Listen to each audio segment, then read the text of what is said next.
بسم اللہ الرحمن الرحیم وصلی اللہ علی نبی الکریم رب اشرح لی صدری ویسر لی امری واحلل عقدۃ من لسانی یفقہوا قولی۔ آج کا ٹاپک ہے man and the laws of nature, انسان اور قانون فطرت۔ یہ میں سمجھتا ہوں کہ شاید زندگی کا اسٹارٹنگ پوائنٹ ہے، ہم یہ جانیں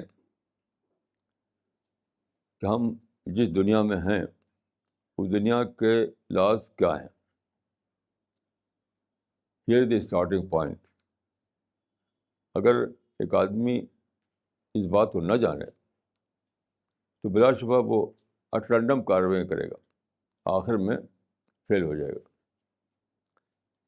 اس سلسلے میں جو ایک بیسک آیت قرآن مجید میں ہے وہ یہ ہے، سورہ آل عمران آیت نمبر 83، افغیر دین اللہ یبغون ولہ اسلم من فی السماوات والارض طوعا وکرہا والیہ یرجعون۔ دیکھیے اس کا ٹرانسلیشن یہ ہے کہ کیا وہ اللہ کے دین کے سوا کوئی اور دین چاہتے ہیں، حالانکہ زمین و آسمان سب کے سب اسی دین پر قائم ہے۔ دیکھیے یہاں دین کا لفظ جو ہے ریلیجن کے معنی میں نہیں ہے، یہ لا آف نیچر کے معنی میں ہے۔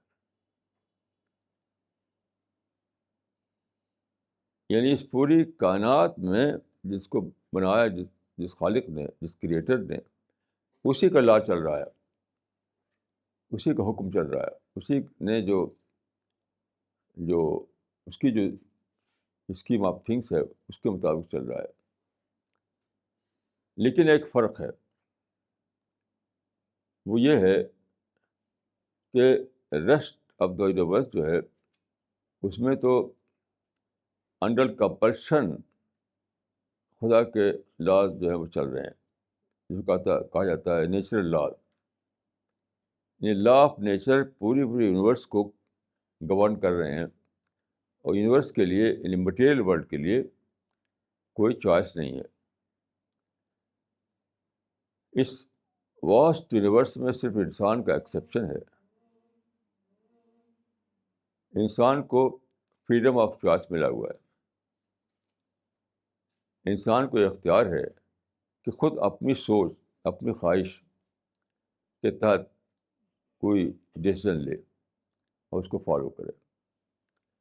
لیکن جو صحیح بات ہے وہ کیا؟ صحیح بات یہ ہے کہ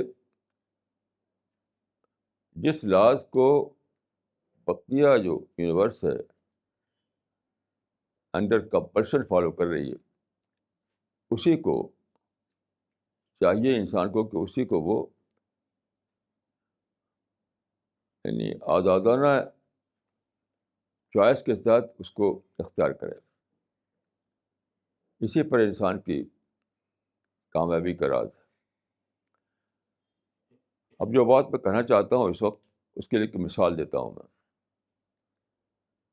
دیکھیے یہ جو انسان کا باڈی ہے، تو ہمیشہ انسان جانتا تھا کہ باڈی کے اندر ایک سول ہے۔ لیکن ایک بات بہت ہی ابھی جلد ہی ڈسکور ہوئی ہے کہ باڈی ہمیشہ بدلتے رہتا، لیکن آدمی کا سول بدلتا نہیں۔ یعنی یہ باڈی جو ہے انسان کا، اس میں سب لیونگ سیلس کہے جاتے ہیں، لیونگ سیلس پر بنا ہوا ہے، اور وہ اتنے زیادہ ہیں کہ وہ کئی ٹریلین ان کی گنتی ہے۔ یعنی ملین نہیں، بلین نہیں، بلکہ ٹریلین، سیورل ٹریلینس۔ تو وہ بہت ہی چھوٹے ہیں جو آپ دیکھ نہیں سکتے، تو وہ ہر وقت ٹوٹتے رہتے ہیں، ہر وقت ٹوٹتے رہتے ہیں، اور جو ہم کھانا کھاتے ہیں اس سے وہ ریپلیسمنٹ ہوتا رہتا ہے۔ تو یہ ٹوٹنا اور ریپلیسمنٹ ہونا یہ برابر رات دن جاری رہتا ہے. اور وہ اس طرح ہوتا ہے کہ آدمی کا باڈی پورا پورا بدل جاتا ہے. یعنی بچپن میں بدلنے کی اسپیڈ کم ہوتی ہے اور بڑھاپے میں اسپیڈ بڑھ جاتی ہے. یعنی اگر ایوریج دیکھا جائے ایوریج تو تقریباً 10 سال میں ہمارا باڈی بدل جاتا ہے. تو اسی کو ایک سائنٹسٹ نے کہا کہ personality is changelessness in change. انسان کی جو شخصیت ہے وہ بدلتے ہوئے کے اندر نہ بدلتا ہوا ایک واقعہ ہے. Personality is changelessness in change. اس میں کیا ہے؟ اس میں ہم کو ایک لا آف نیچر ملا کہ اس دنیا میں کچھ چیزیں ہیں جو سبجیکٹ آف چینج ہیں، ہر وقت بدلتی ہیں، ہر وقت بدلتی ہیں. کچھ ایسے جو سبجیکٹ آف چینج نہیں، وہ بدلتی نہیں. یہ سب سے بڑی چیز ہے جو انسان کو جاننا چاہیے. تو اس کو ہم اپلائی کر رہے ہیں یعنی انسان کی زندگی میں. تو قرآن میں دیکھیے بتایا گیا ہے کہ وَتِلْكَ الْأَيَّامُ نُدَاوِلُهَا بَيْنَ النَّاسِ. یعنی انسان کی جو وہ ہے یہ آیت آئی ہے پولیٹیکل پاور کے سلسلے میں. پولیٹیکل پاور کہ انسان کے اندر جو انسان جو پولیٹیکل پاور دیا جاتا ہے تو وہ کسی ایک کی مناپلی نہیں ہے. یہ میرا جو پرسنالٹی ہے اندر والی وہ تو میری مناپلی ہے، وہ بدلے گی نہیں. لیکن یہ باڈی میری مناپلی نہیں ہے. باڈی جو ہے وہ تو ٹوٹتا رہے گا، ختم ہوتا رہے گا. کوئی باڈی میرا باڈی نہیں ہے. کسی باڈی پر میری مناپلی نہیں ہے. میری مناپلی جو ہے میرے اندر کے سول پر، اندر کے مائنڈ پر، اس پر ہے. وہ بدلے گا نہیں، وہ میرا ہمیشہ رہے گا. تو یہی چیز یعنی ہیومن ہسٹری کے بارے میں ہے. ہیومن ہسٹری جو ہے اس میں ایک چیز بدلتی رہتی ہے، وہ ہے پولیٹیکل پاور. یہ ممکن نہیں کہ پولیٹیکل پاور پر کسی کی مناپلی قائم ہو جائے. اسی کو قرآن میں بتایا گیا ہے کہ وَتِلْكَ الْأَيَّامُ نُدَاوِلُهَا بَيْنَ النَّاسِ کہ پولیٹیکل پاور کبھی ان کے ہاتھ میں کبھی ان کے ہاتھ میں. جیسے انڈیا میں دیکھیے ایک زمانہ تھا کہ راجا لوگ رول کرتے تھے. پھر زمانہ آیا کہ مغل رول کرنے لگے. پھر ایک زمانہ آیا کہ برٹشرس نے رول کیا یہاں. اس کے بعد زمانہ آیا کہ کانگریس نے رول کیا. پھر زمانہ آیا کہ دوسری پارٹیوں نے رول کیا. یہ ہے یعنی یہ چینج کا سبجیکٹ ہے. پولیٹیکل پاور چینج کا سبجیکٹ بدلتا رہے گا، بدلتا رہے گا، بدلتا رہے گا. تو پھر اب یہ سوال ہے جاننا کہ جو کیا چیز ہے ہیومن لائف میں جو چینج نہیں ہوتی، اس کو جاننا ہے. میں سمجھتا ہوں کہ پچھلے 200 سال کی جو مسلمانوں کی ہسٹری ہے وہ اسی نقطے کو نہ جاننے کا نتیجہ ہے. یعنی جو چیز بدلنے والی تھی وہ بدلی، اسی کو لے کر شور کرنے لگے.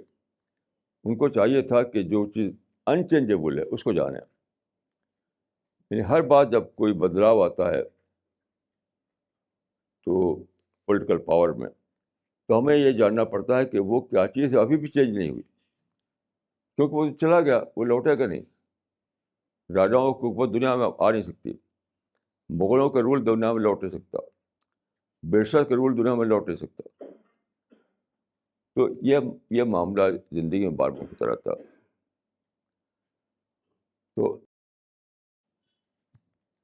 اب اس کو آپ رسول اللہ صلی اللہ علیہ وسلم کی مثال میں دیکھیے.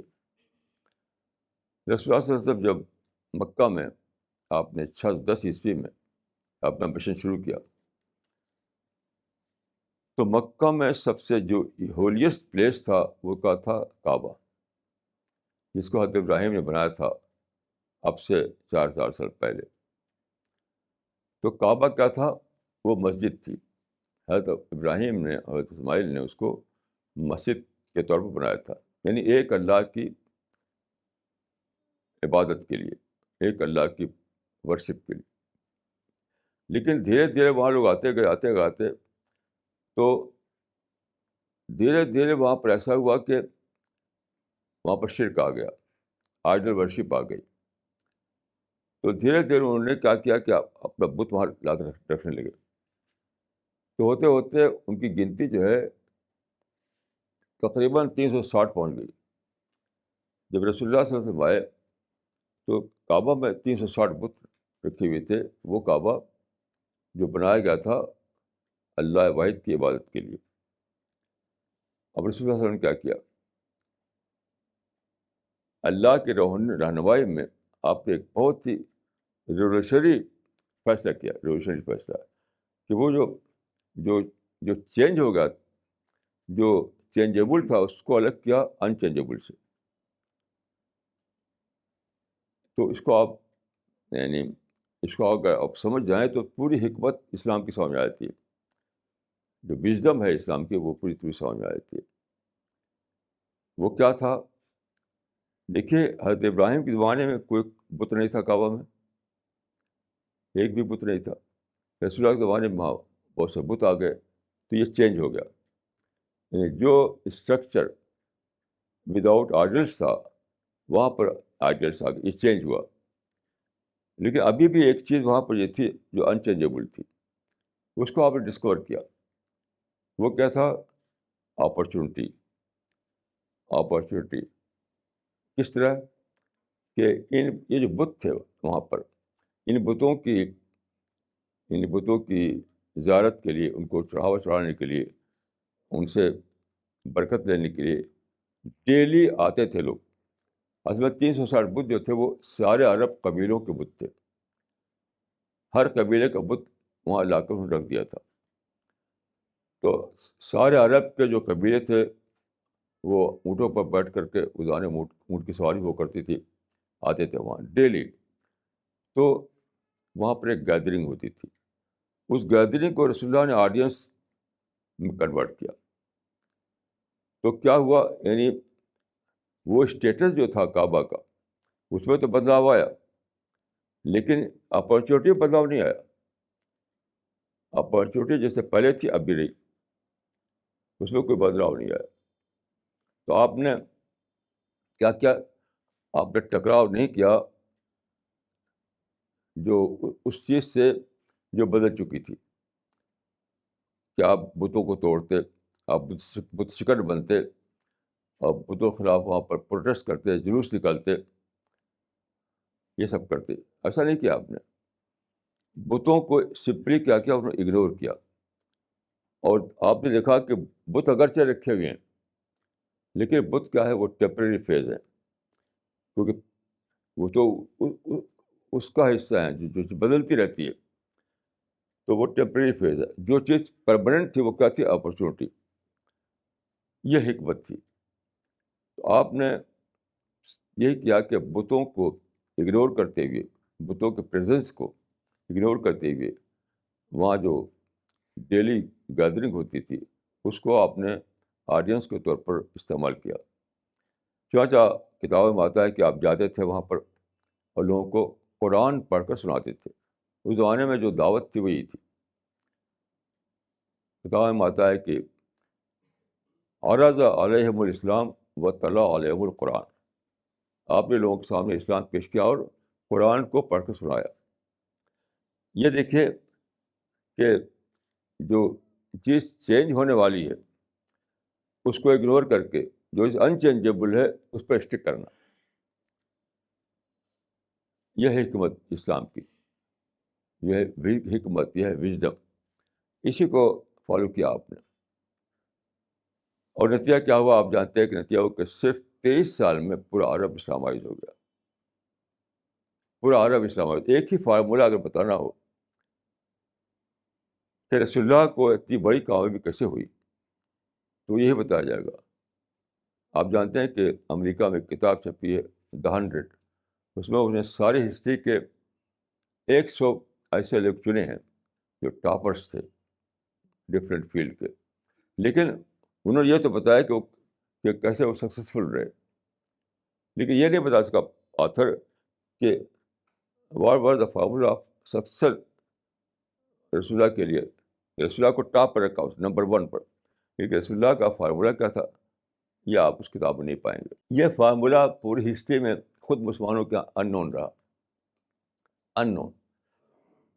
اور اسی کی وجہ سے مسلمان اس وقت ہر جگہ لڑ رہے ہیں, ذلیل ہو رہے ہیں, ان کے بزنس تباہ ہو رہے ہیں, ان کو جو ملا وہ بھی چھن رہا ہے, کیونکہ اس فارمولے کو نہیں جانتے کہ جو چیز چینج ہو گئی اس کو چھوڑو, جو انچینجیبل ہے اس پر اسٹک کرو.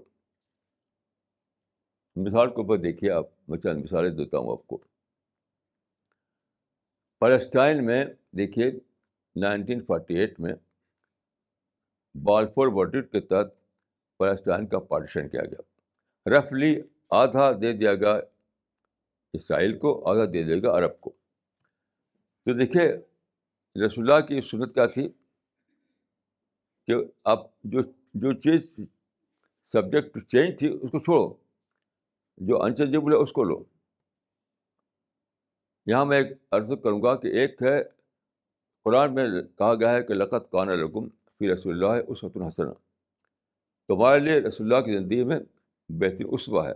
اسوہ کا معنی ہے ایگزامپل, ماڈل. تو ایک ہے اسوہ, ایک ہے حکمت اسوہ, یعنی ایک ہے ایگزامپل, ایک ہے wisdom of example, wisdom of model. تو اسوہ کو محدود معنی میں لوگوں نے جانا, لیکن حکمت اسوہ سے بالکل بے خبر رہے کہ کیوں رسول اللہ صلی اللہ علیہ وسلم نے مکے میں ٹکراؤ نہیں کیا بتوں سے, اور دعوت دیتے رہے. یہ حکمت تھی اس کے پیچھے, وہ اس کو ڈسکور نہیں کر سکے. حکمت یہی تھی کہ جو چیز بدلتی رہتی ہے اس کو نظر انداز کرو, جو انچینجیبل ہے اس کو لے کر کے اس کے مطابق اپنی پلاننگ کرو, اپنے مشن کی, اپنی بہن کی پلاننگ. تو اب جو ہوا وہاں پر فلسطین میں, تو یہ ایک سبجیکٹ ٹو چینج تھا یہ معاملہ کہ فلسطین پر رول کون کرے. آپ جانتے ہیں کہ سیکنڈ کیلف کے زمانے میں مسلمان وہاں گئے, اس سے پہلے وہاں رومن حکومت کرتے تھے, وہاں پر مسلمانوں کی حکومت قائم ہوئی. اس کے بعد تقریباً 1000 سال تک مسلمانوں کا رول وہاں رہا.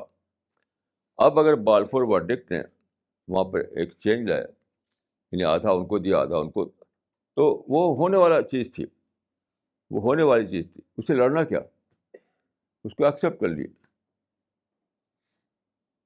اس کو ایکسیپٹ کر لیے. تو اگر ایکسیپٹ کرتے مسلمان یعنی عرب, تو کیا ہوتا, آدھا فلسطین ان کے پاس ہوتا, یروشلم ان کے پاس ہوتی. کل میں ایک پڑھ رہا تھا اخبار میں کہ بہت بڑا جلوس نکالا گیا ہے تحفظ اقصیٰ, تحفظ مسجد اقصیٰ. تو تحفظ کیوں پیش آیا؟ آپ نے حکمت نبوی کو نہیں سمجھا, وہ ٹکرا گئے, ٹکرا کر کے اسے کھو دیا. یعنی مسجد اقصیٰ تو اس پارٹیشن میں جو بالفور نے کیا تھا وہ تو عربوں کے پاس تھی. تحفظ کیا, وہ تو ان کے ٹریٹی میں تھی, ان کی ٹریٹی میں. یعنی رفلی جو میں نے کہا کہ رفلی پارٹیشن کیا گیا تھا, اس میں پوری وہ ٹریٹی جو بیت المقدس ہے, جو یروشلم ہے, جو مسجد اقصیٰ کا ایریا ہے, وہ سب عربوں کے پاس تھا. تو تحفظ کیا؟ اب جو تحفظ مسجد اقصیٰ کے نام پر جلوس نکال رہے ہیں, وہ تو صرف یہ ہے کہ اپنے یعنی اسٹپڈ پالیسیز کی پرائز دے رہے ہیں بس, اور کچھ نہیں. تو یہ جو حکمت نبوی تھی, جو حکمت اسوہ تھا, یعنی وژڈم آف پریکٹس تھا, اس کے مطابق انہوں کو کیا کرنا چاہیے تھا.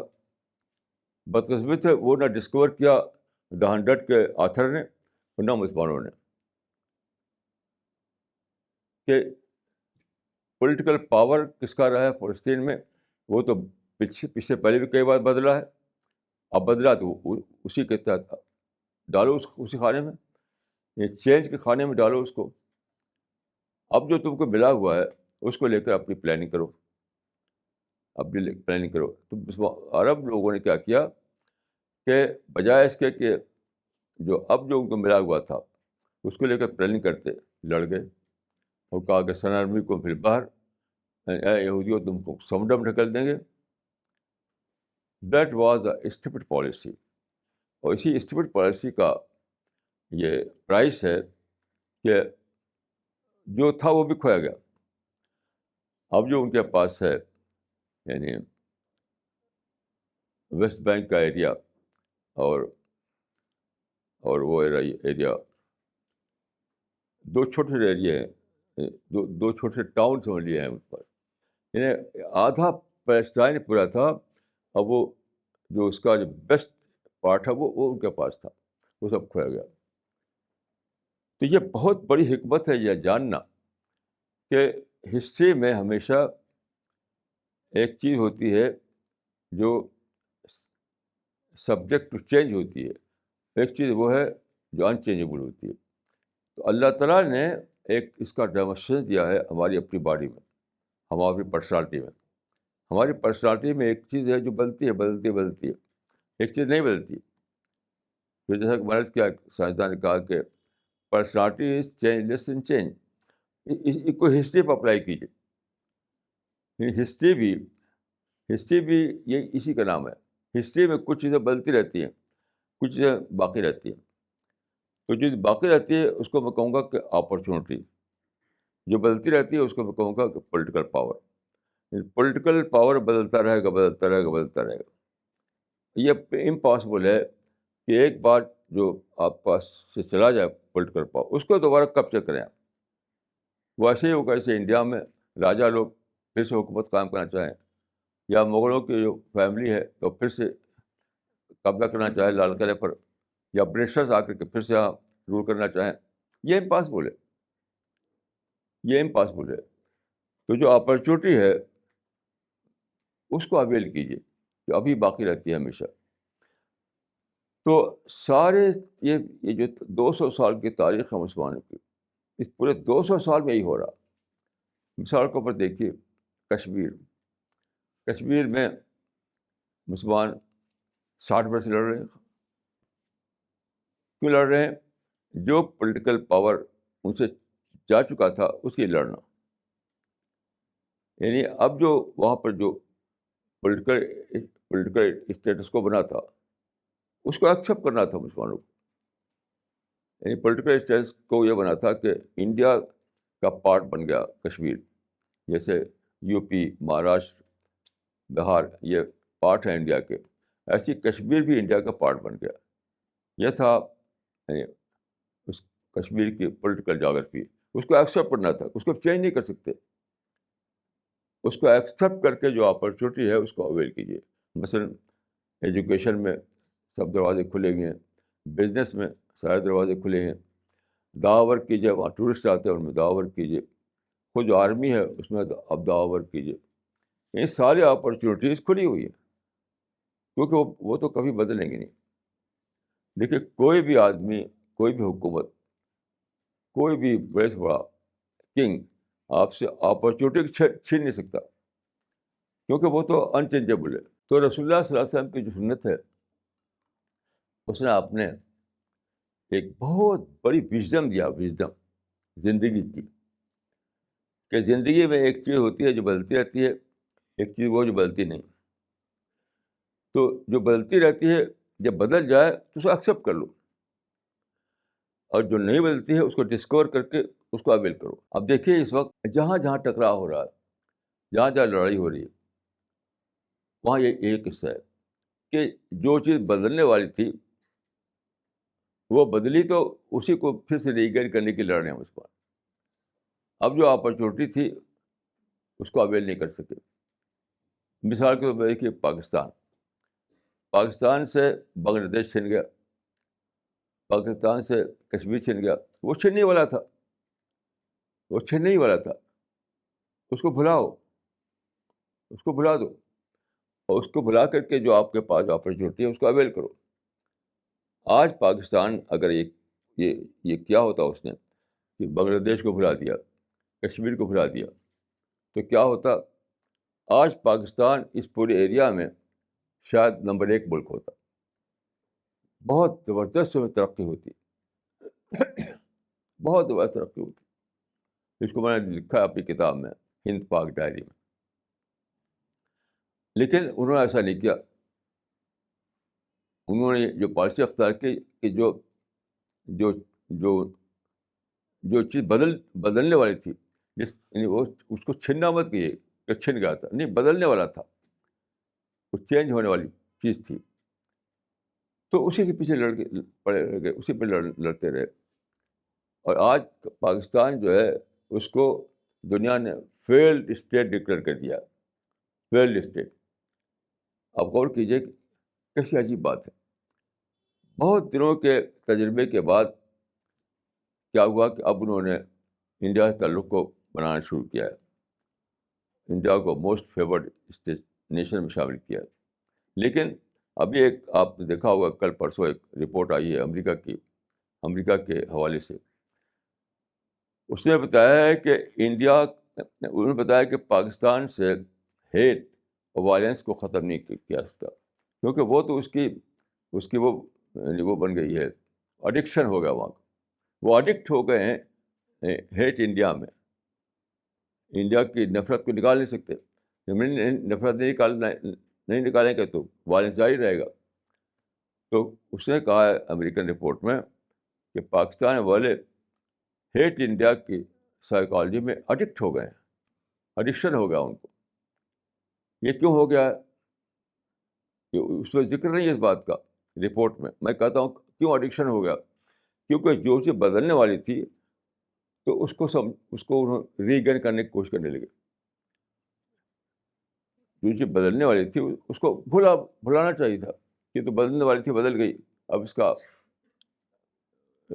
چھوڑو، اس کو اگنور کرو. اور جو چیز اب بھی ملی ہوئی ہے، جو اپرچونیٹیز اب بھی ملی ہوئی ہیں، اس کو لے کر کے اپنی پلاننگ کرو. تو اتنا انارمس اپرچونیٹیز تھی پاکستان میں، اتنی انارمس اپرچونیٹیز. نتیجہ کہ وہاں پر میں کئی پاکستانی سے ملا ہوں جو باہر ملکوں میں رہتے ہیں، بہت ہی ذہین، بہت ہی ایجوکیٹڈ لوگ پاکستان کے باہر رہتے ہیں. ان سے میں نے پوچھا کہ آپ اپنے ملک کو چھوڑ کر کیوں چلے آئے؟ ہر ایک کا ایک ہی جواب تھا کہ صاحب وہاں تو پیس نہیں ہے، ہر وقت اندیشہ ہے کوئی گن لے کے گھس جائے ہمارے گھر میں. تو آپ غور کیجیے کہ خود پاکستان کے بہترین برین جو ہے بھاگ بھاگ کے باہر چلے گی. آپ جانتے ہیں بہترین برین ایسٹ ہوتے ہیں، کسی بھی قوم کے ایسٹ جو ہوتے ہیں بہترین برین ہوتے ہیں. میں نے بہت سے لوگوں کو پایا کہ بہت ہی ہائیلی ایجوکیٹڈ لوگ، بہت ہی بریلینٹ قسم کے لوگ پاکستان چھوڑ کر باہر چلے گئے، کیونکہ وہاں پر ہر وقت خطرہ ہے کوئی آ جائے گن لے کر کے، تھریٹ ملتے رہتے ہیں، تو ڈسنٹ کو برداشت نہیں کرتے.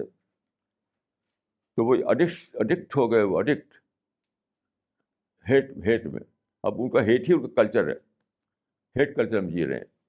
ابھی کل آپ نے دیکھا ہو نیوز میں کہ وہاں کے پارلیمنٹ کو اٹیک کر دیا، پاکستان کے پارلیمنٹ کو اٹیک کر دیا خود پاکستانیوں نے.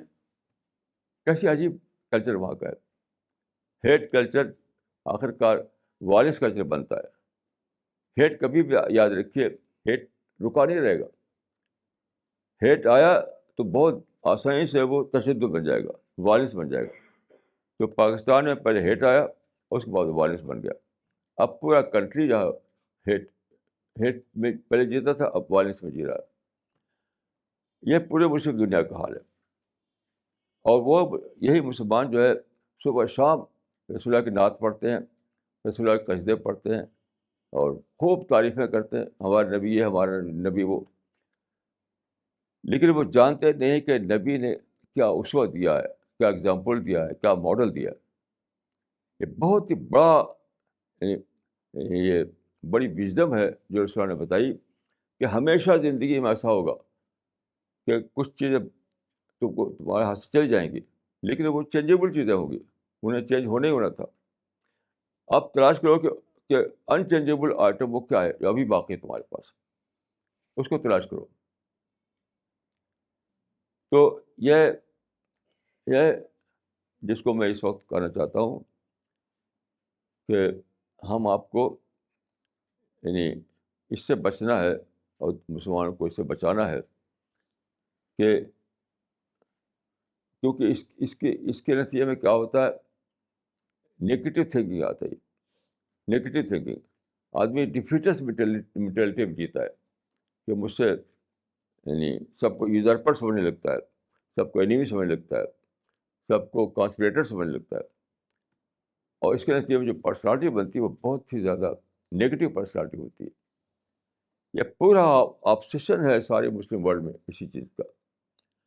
اس کا نقصان دیکھے کیا ہے بہت بڑا، کہ وہ دعوی ورک نہیں کر پاتے.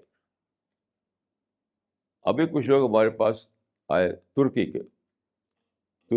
میں نے ان سے پوچھا کہ ترکی میں دعوی ورک ہو رہا ہے کہ نہیں، تو ان کو یہ سوال اجنبی لگا.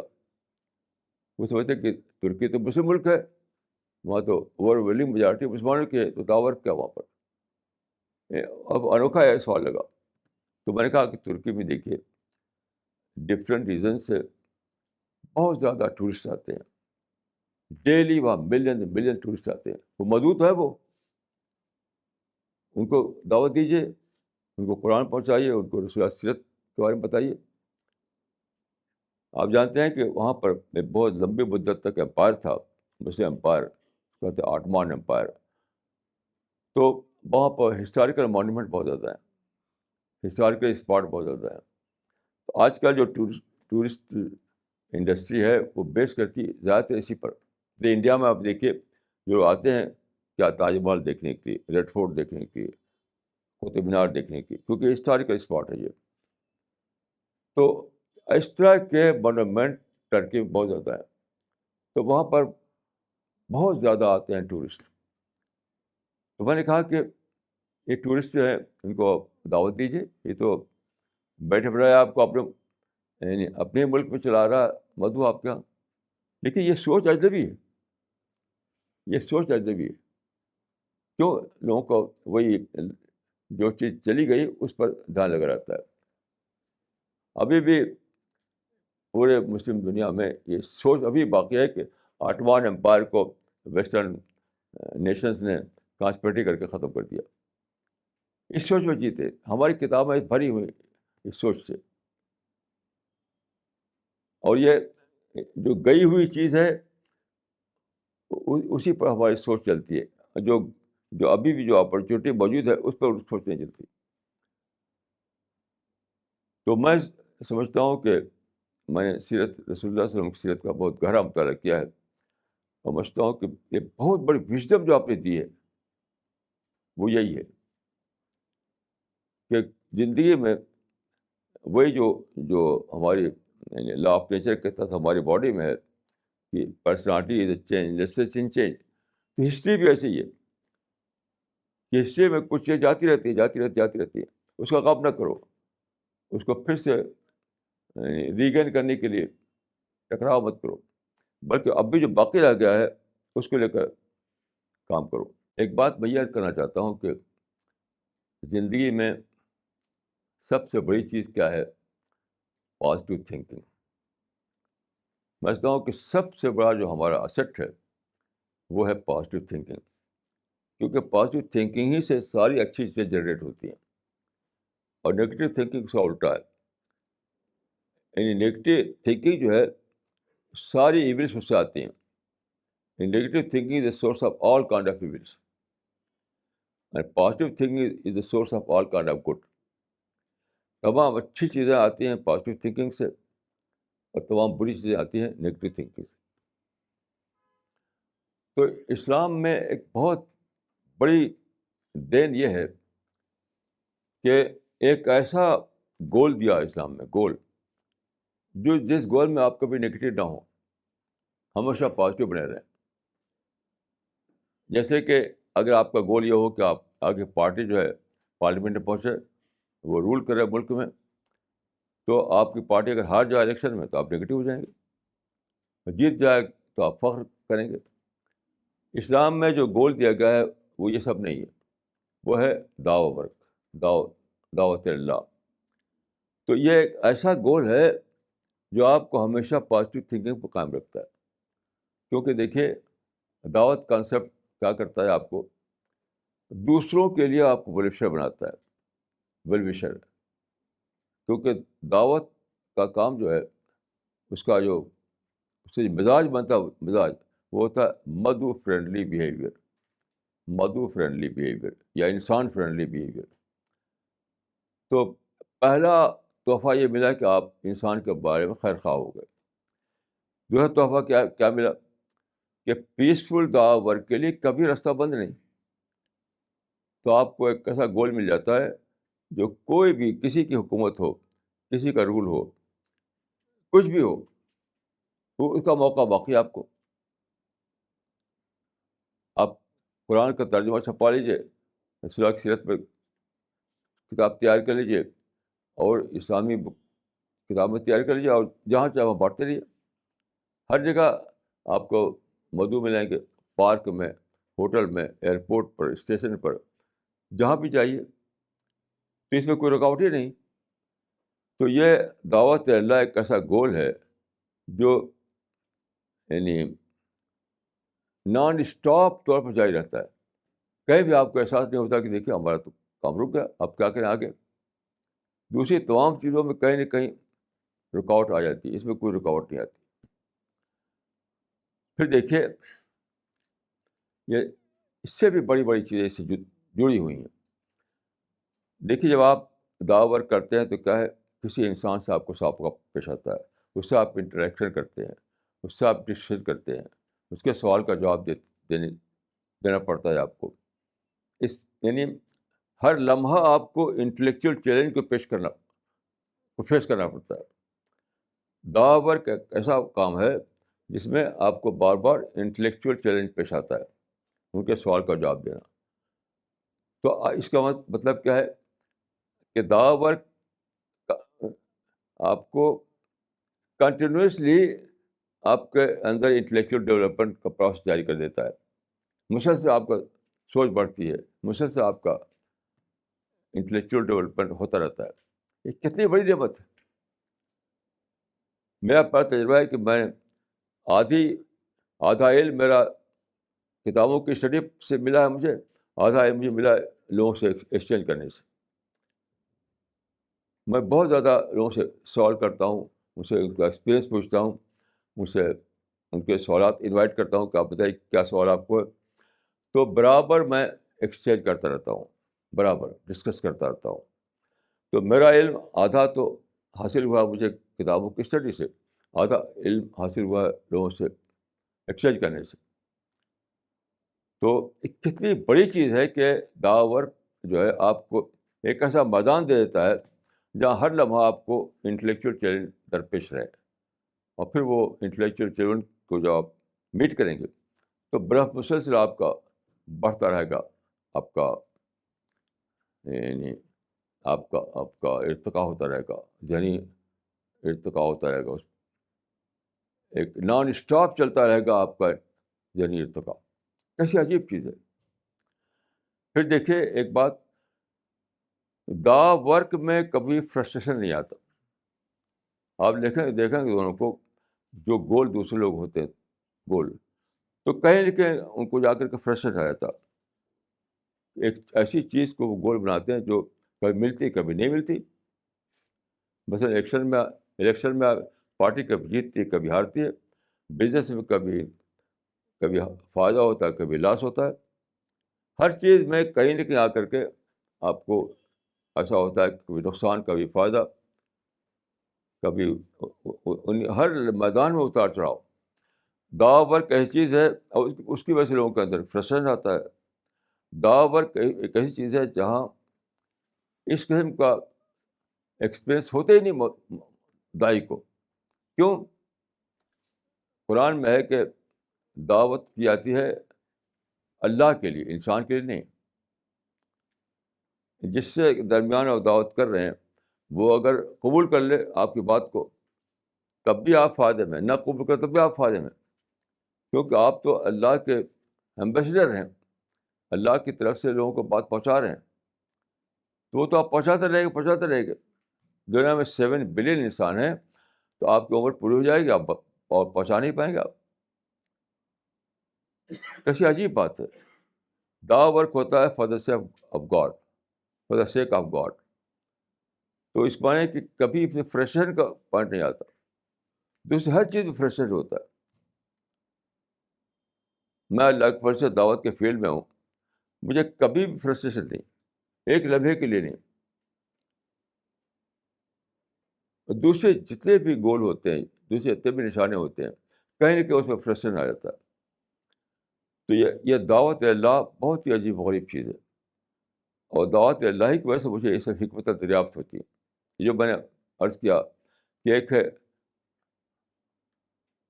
اسوہ نبوی، ایک ہے حکمت اسوہ، یعنی ایک ہے رسول اللہ کی پریکٹس، ایک ہے وژڈم آف پریکٹس. اب یہ بات کیسے مجھے معلوم ہوئی؟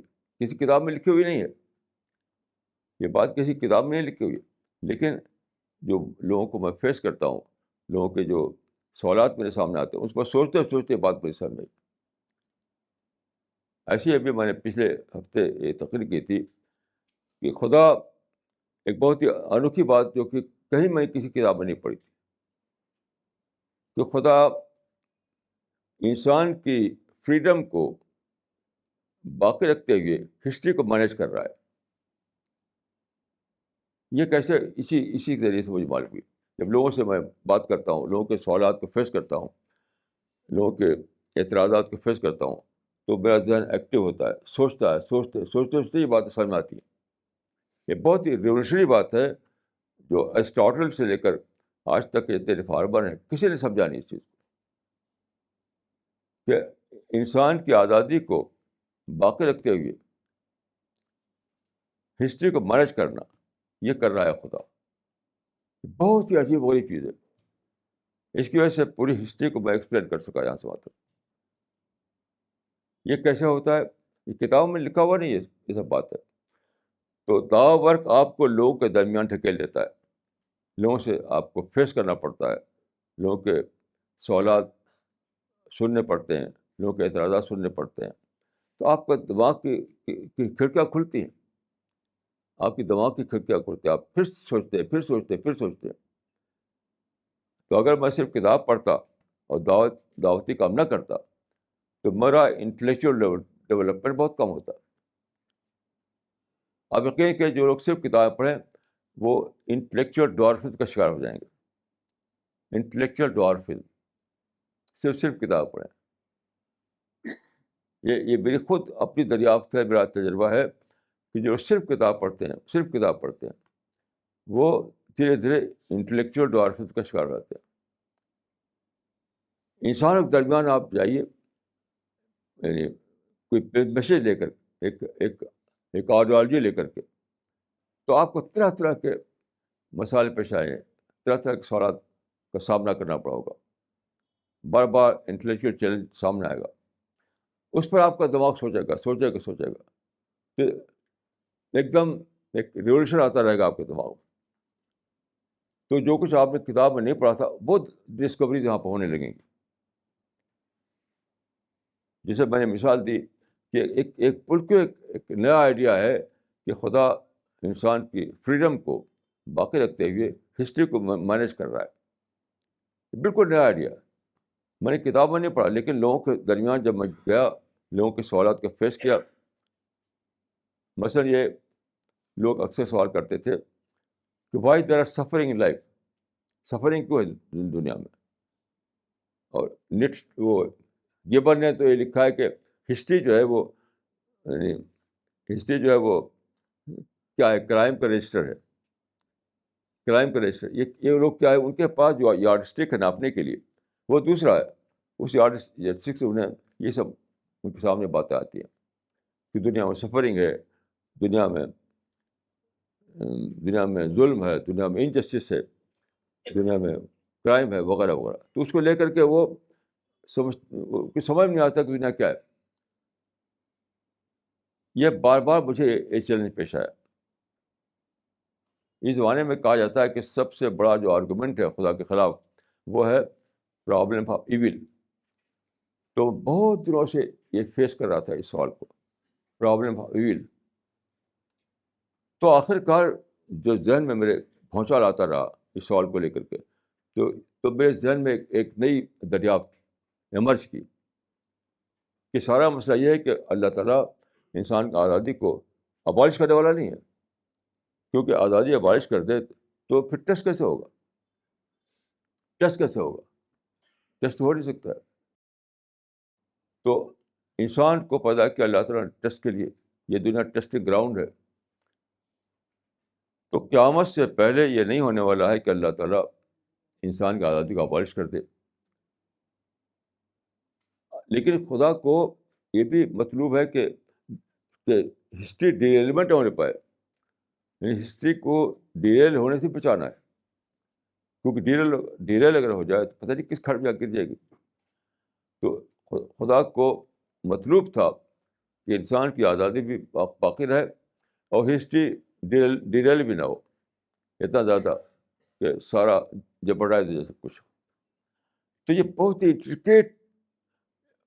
ہی انٹریکیٹ جاب تھا. انسان اس پر قدرت نہیں رکھتا، اتنے انٹریکیٹ جاب پر انسان قدرت نہیں رکھتا، لیکن خدا قدرت رکھتا ہے. جیسے حضرت مسیح نے کہا تھا کہ انسان سے نہیں ہو سکتا. کسی نے پوچھا تھا ایک سوال، تو حضرت مسیح نے کہا کہ انسان سے تو نہیں ہو سکتا مگر خدا سے ہو سکتا ہے.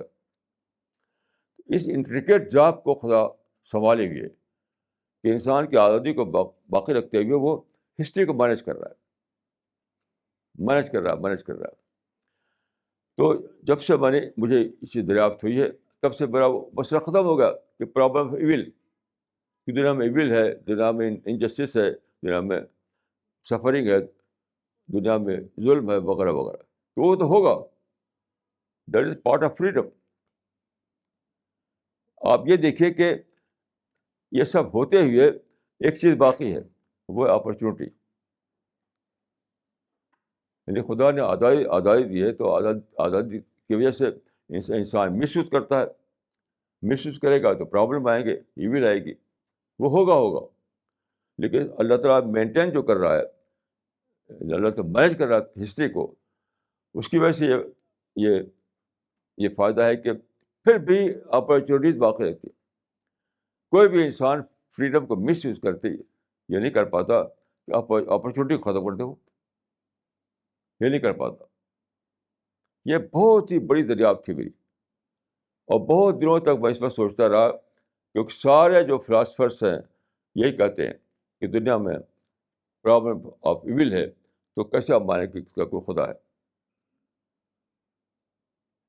تو ایول کا جو پرابلم ہے اس وقت میری سمجھ میں آیا کہ ایول کیا چیز ہے. Evil is the result of misuse of freedom. Evil کو الگ سے آپ دیکھیں گے تو آپ کو سمجھ نہیں آئے گا، لیکن جب آپ یہ سمجھیں کہ تو انسان مس یوز کر رہا ہے اس لیے اس ایول ہے. لیکن جو خدا جو ہے، یعنی خدا یعنی ماسٹرنگ کر رہا ہے پوری تاریخ کی، خدا جو ہے سب سے اوپر خدا ہے انسان سے اوپر. تو وہ کسی طرح سے یہ نہیں ہونے دیتا کہ انسان اپنی آزادی کو مس یوز کر کے سارے معاملے کو جبرائز کر دے. ہمیشہ خدا اپرچونیٹیز کو باقی رکھتا ہے. اسی نقطے کو نہ سمجھنے کی وجہ سے مسلمان خواہ لڑ رہے ہیں. کم سے کم 200 سال میں کہہ سکتا ہوں کہ 200 سال سے سوائے مسلمانوں نے اپنا نقصان کرنے کا کچھ بھی نہیں کیا، صرف اپنا نقصان یعنی اپنی تباہی. تو یہ اس کی وجہ کیا ہے؟ اس نقطے کو نہ سمجھنے کی وجہ سے. تو دعوی ورک جو ہے اس کے بہت زیادہ فائدے ہیں. اس میں سے ایک فائدہ یہ ہے کہ آپ کو بار بار انٹلیکچوئل چیلنج پیش آتے ہیں. آپ کا ذہن پھر سے سوچتا ہے. آپ کے اندر جس کو کہتے ہیں برین اسٹارمنگ ہوتی ہے، اور پھر نئے آئیڈیاز ایمرج کرتے ہیں، باتوں کے نئے ایکسپلینیشن سمجھ میں آتے ہیں آپ کو، اور چیزوں کو پھر سے آپ ایکسپلین کرنے کی کوشش میں آتے ہیں. تو اسی وجہ سے اب یہ دیکھیے، آپ اگر جو لوگ آتے ہیں ہمارے اس کلاس میں، میرے اندر ایک آیوٹا کے برابر بھی نگیٹیوٹی نہیں، میرے اندر کسی قسم کی کوئی کمپلین نہیں، کوئی پروٹیسٹ نہیں، کوئی ہیٹ نہیں، کچھ بھی نہیں. کیونکہ میں زندگی کو ایکسپلین کرتا رہتا ہوں. جو لوگ زندگی کو ایکسپلین نہیں کر سکتے انہیں کا یہ حال ہوتا ہے کہ وہ نگیٹیوٹی کا شکار ہو جاتے ہیں. میرے اندر لائک فرض سے ایک ذرہ کے برابر نگیٹیوٹی نہیں, ایک ذرہ کے برابر کسی کے خلاف کمپلین نہیں, ایک ذرہ کے برابر میں کسی کو اپنا دشمن نہیں سمجھتا, ایک ذرہ کے برابر میں کانسپریسی تھیوری کو نہیں مانتا, کچھ نہیں. کیوں؟ میں نے اس کو ڈسکور کیا کہ جو انوانٹیڈ واقعات ہیں, انوانٹیڈ واقعات کس لیے ہیں؟ اللہ نے انسان کو دی ہے فریڈم, تو فریڈم دی ہے تو اس کو یہ بھی حق ہے کہ وہ مس یوز کرے اس کو. تو اس کے مس یوز کرنے کی وجہ سے پرابلم آتے ہیں, تو وہ خدا کی پلاننگ کی وجہ سے ہوتے ہیں, کیونکہ وہ کسی انسان کی طرف سے آئے ہمارے سامنے. ایک انسان نے ہم کو ستایا, ایک انسان نے ہمارے خلاف کوئی ایسی چیز کی جو ہم کو پسند نہیں تھی, تو اس سے ہم غصہ ہو جاتے ہیں. میں کبھی غصہ نہیں ہوتا, مجھ کو بار بار ایسے تجربے ہوئے کسی انسان سے مجھے کوئی دکھ پہنچایا, کوئی نقصان پہنچایا, مجھے کوئی غصہ نہیں آتا, کیونکہ میں جانتا ہوں کہ وہ معاملہ اس انسان کا نہیں ہے, وہ تو خدا کا معاملہ ہے کہ خدا کی جو پلاننگ ہے اس کے مطابق اس نے ہر انسان کو دی ہے فریڈم دیا ہے تو مس یوز کرے گا وہ. تو مجھے چاہیے کہ میں اپنی پلاننگ کرنا سیکھوں, اس کی مس یوز کرنے کے باوجود میں اپنے معاملے کی پلان کروں. اس کا طریقہ کیا ہے کہ وہ جو کچھ کر رہا ہے اس کے باوجود جو اپرچونیٹیز ہے اس کو ڈھونڈوں, اس کو ڈسکور کروں اور پھر اپنا کام کروں. یہ ہے سب سے بڑی وژڈم زندگی کی میرے نزدیک. بدقسمتی سے یہ جو زندگی کی وژڈم ہے, یہ نہ تو سیکولر تھنکر جانتے, نہ مسلم تھنکر کو پتہ ہے. اس کا مسلم تھنکر کو پتہ نہیں, کیونکہ مثال کے طور پہ دیکھیے دونوں ہی تھنکر, مسلم تھنکر اور سیکولر تھنکر کہاں پھنسے ہوئے ہیں؟ آئیڈیل سوسائٹی بنانے میں, آئیڈیل گورنمنٹ بنانے میں.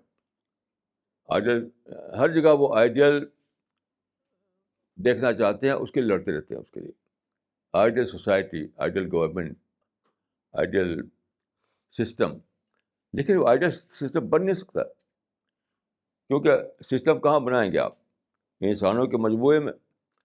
انسانوں میں کوئی ایک آدمی بھی اگر وہ اپنے فریڈم کو مس یوز کرتا ہے, سارا معاملہ بگاڑ دے گا. ایک آدمی نے اپنی فریڈم کو مس یوز کیا تو گاندھی کو مار ڈالا. ایک آدمی نے فریڈم کو مس یوز کیا تو اس نے حضرت مسیح کو سولی پہ چڑھانے کی کوشش کی. ایک آدمی نے فریڈم کو مس یوز کیا تو حضرت عمر کو شہید کر دیا.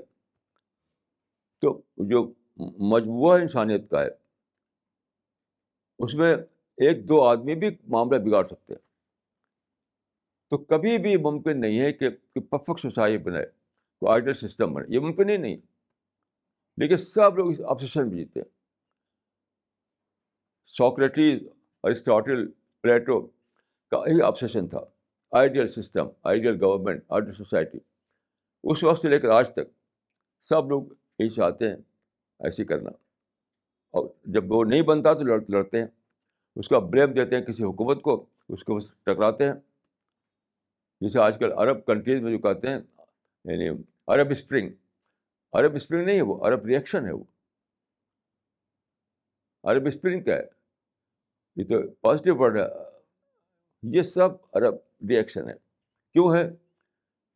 کہ جو رول کر رہا ہے اس میں کچھ کمیاں رہیں گی, اسی کمیوں کو لے کر سمجھتے ہیں کہ یہ جسٹس نہیں کر رہا ہے,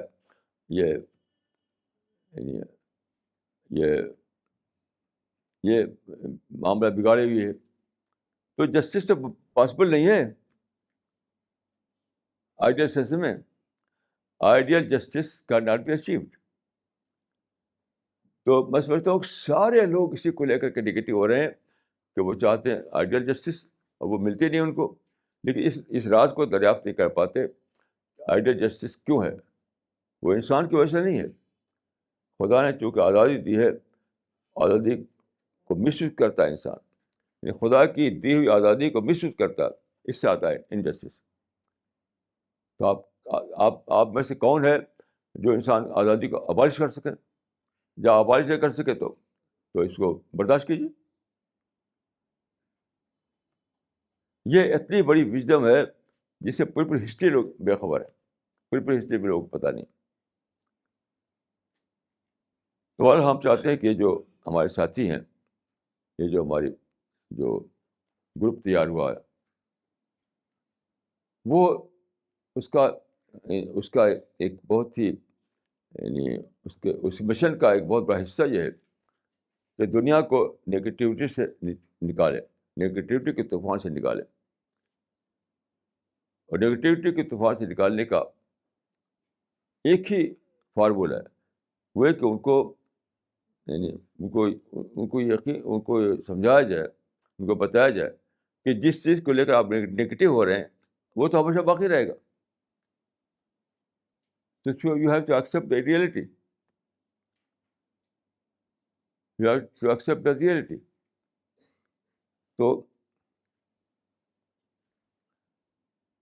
ہمارا جو دعوت اللہ کا جو مشن ہے، اس مشن کا ایک بہت ہی اہم حصہ یہ ہے کہ ہم دنیا کو بتائیں کہ کیسے وہ ایکسپلین کر سکیں زندگی کے فنامنا کو. اور جب تک وہ ایکسپلین کرنے کا یعنی ایکسپلین نہیں کر پائیں گے، جب تک نگیٹیو بنے رہیں گے. نگیٹیوٹی کیا ہے؟ ایکسپلین کرنے میں جب آدمی فیل ہوتا ہے تو نگیٹو بن جاتا ہے، ڈیفیٹسٹ مینٹلٹی اس کے اندر آتی ہے. کسی بھی صورتحال کو اگر ایکسپلین کر لیں تو بات ختم ہو جائے گی، تو وہ ڈیفیوز ہو جائے گا معاملہ. تو سارا معاملہ یہ ہے کہ لوگوں کو جو ان پلیزنٹ ایکسپیرئنس ہوتا ہے اس کو ایکسپلین نہیں کر پاتے، ایکسپلین نہ کرنے کی وجہ سے نگیٹو بن جاتے ہیں. نگیٹو بن جاتے ہیں تو طرح طرح کے ان کے اندر ایول پیدا ہوتے ہیں. تو دائی کو خود اپنے آپ کو بچانا ہے نگیٹیوٹی سے، اور دوسروں کو اس راز دوسروں کو باخبر کرنا ہے اس اللہ تعالیٰ کی اس اسکیم سے کہ وہ جس چیز کو انسان کے کھانے میں ڈالے ہوئے ہیں وہ تو ڈائریکٹ خدا کا معاملہ ہے، آپ کیسے اس کو ختم کریں گے؟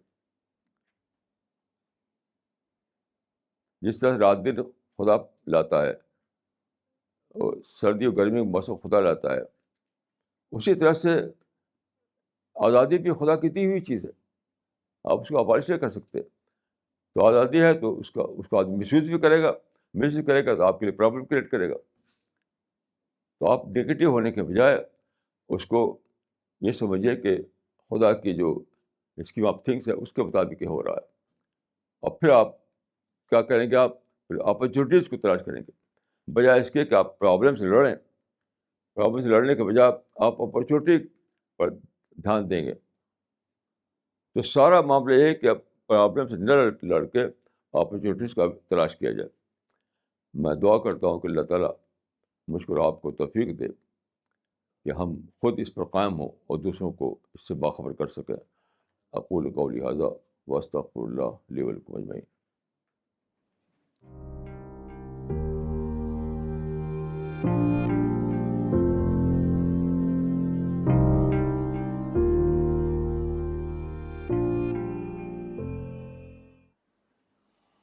Okay, we are starting the question answer session now.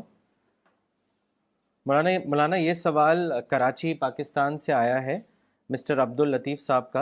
انہوں نے لکھا ہے، ضرورت کی حد کیا ہے؟ ہر انسان اپنی ضرورتوں کو بڑھائے ہوئے ہے. ہم کیسے یہ فیصلہ کریں کہ یہ چیز میری ضرورت ہے اور یہ چیز میری ضرورت نہیں ہے؟ کیا ضرورت کے علاوہ انسان آرام اور سہولیت کی چیزیں حاصل نہ کرے؟ ہاں دیکھیے، 3 درجے مانے جاتے ہیں اس معاملے میں: نیڈ، کمفرٹ، لگژری. ضرورت، آرام اور عیش. تو میں یہاں تک سمجھا ہوں کہ معاملہ حرام حلال کا نہیں ہے. یہ معاملہ اس بات کا ہے کہ آپ زندگی میں صرف آرام کرنا چاہتے ہیں یا آپ کا کوئی اور مشن ہے، کچھ اور اچیو کرنا مقصد آپ کا ہے. تو ایک بیشتر وہ لوگ ہیں جو کماتے ہیں صرف اس لیے کہ آرام کریں، لگژری کے جو آئٹم ہے اس کو اکٹھا کریں. تو یہ لوگ جسٹ لائک اینیمل جیتے ہیں, جسٹ لائک اینیمل. کیونکہ دیکھیے انسان کو اللہ تعالیٰ نے دماغ دیا ہے, انسان کو اللہ تعالیٰ نے بہت بڑی صلاحیت دی ہے سوچنے کی. تو انسان کے لیے یہی چیز اس کا گول نہیں ہو سکتی کہ زندگی میں آرام ملے, عیش ملے. یہ تو اینیمل لیول کا جینا بن جائے گا. آپ اسٹڈی کریں, آپ ڈسکوریز کریں, آپ آبزرویشن کریں, آپ بڑے بڑے حقیقتوں کو دریافت کریں, تو اس میں آپ جینا سیکھیں. تو وہ ایک ورلڈ آف نالج اتنی بڑی ہے کہ آپ کو فرصت ہی نہیں کہ آپ آرام ڈھونڈیں. ورلڈ آف نالج تو بہت ہی بڑا ہے.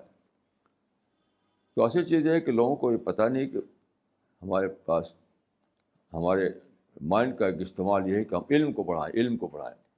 تو کیا کرتے ہیں وہ صرف یعنی کماتے ہیں اور عیش و آرام کر کے مر جاتے ہیں.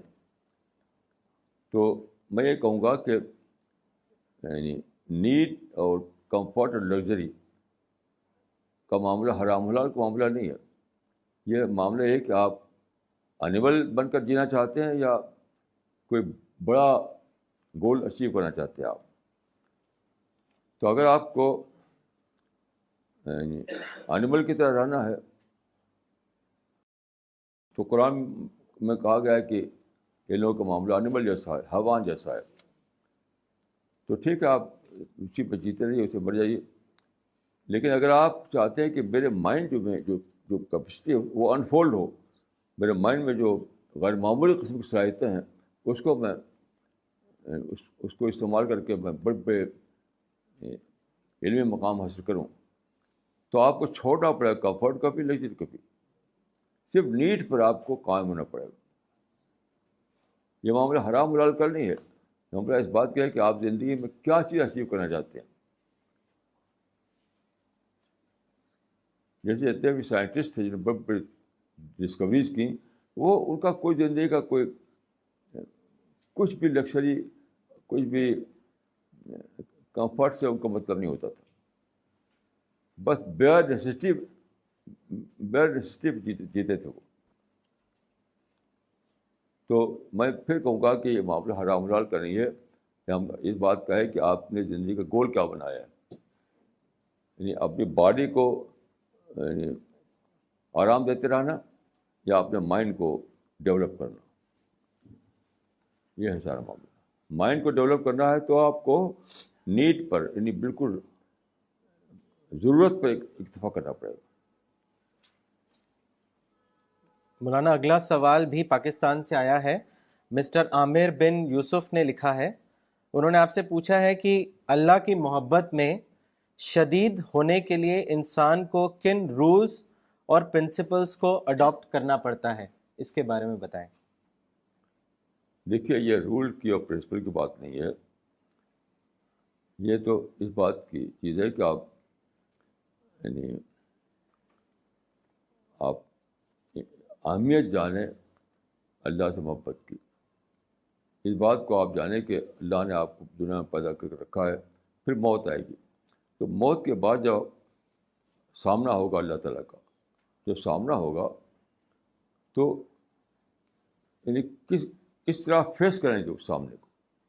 اگر دنیا میں آپ نے اسی سے محبت نہیں کی جو آپ کریٹر تھا, اسی سے محبت نہیں کی جس نے آپ کو لائف سپورٹ سسٹم دیا, اسی سے محبت نہیں کی جس نے آپ سارے یونیورس کو کسٹم میڈ یونیورس بنا دیا آپ کے لیے, اسی سے محبت نہیں کی تو کیسے فیس کریں گے؟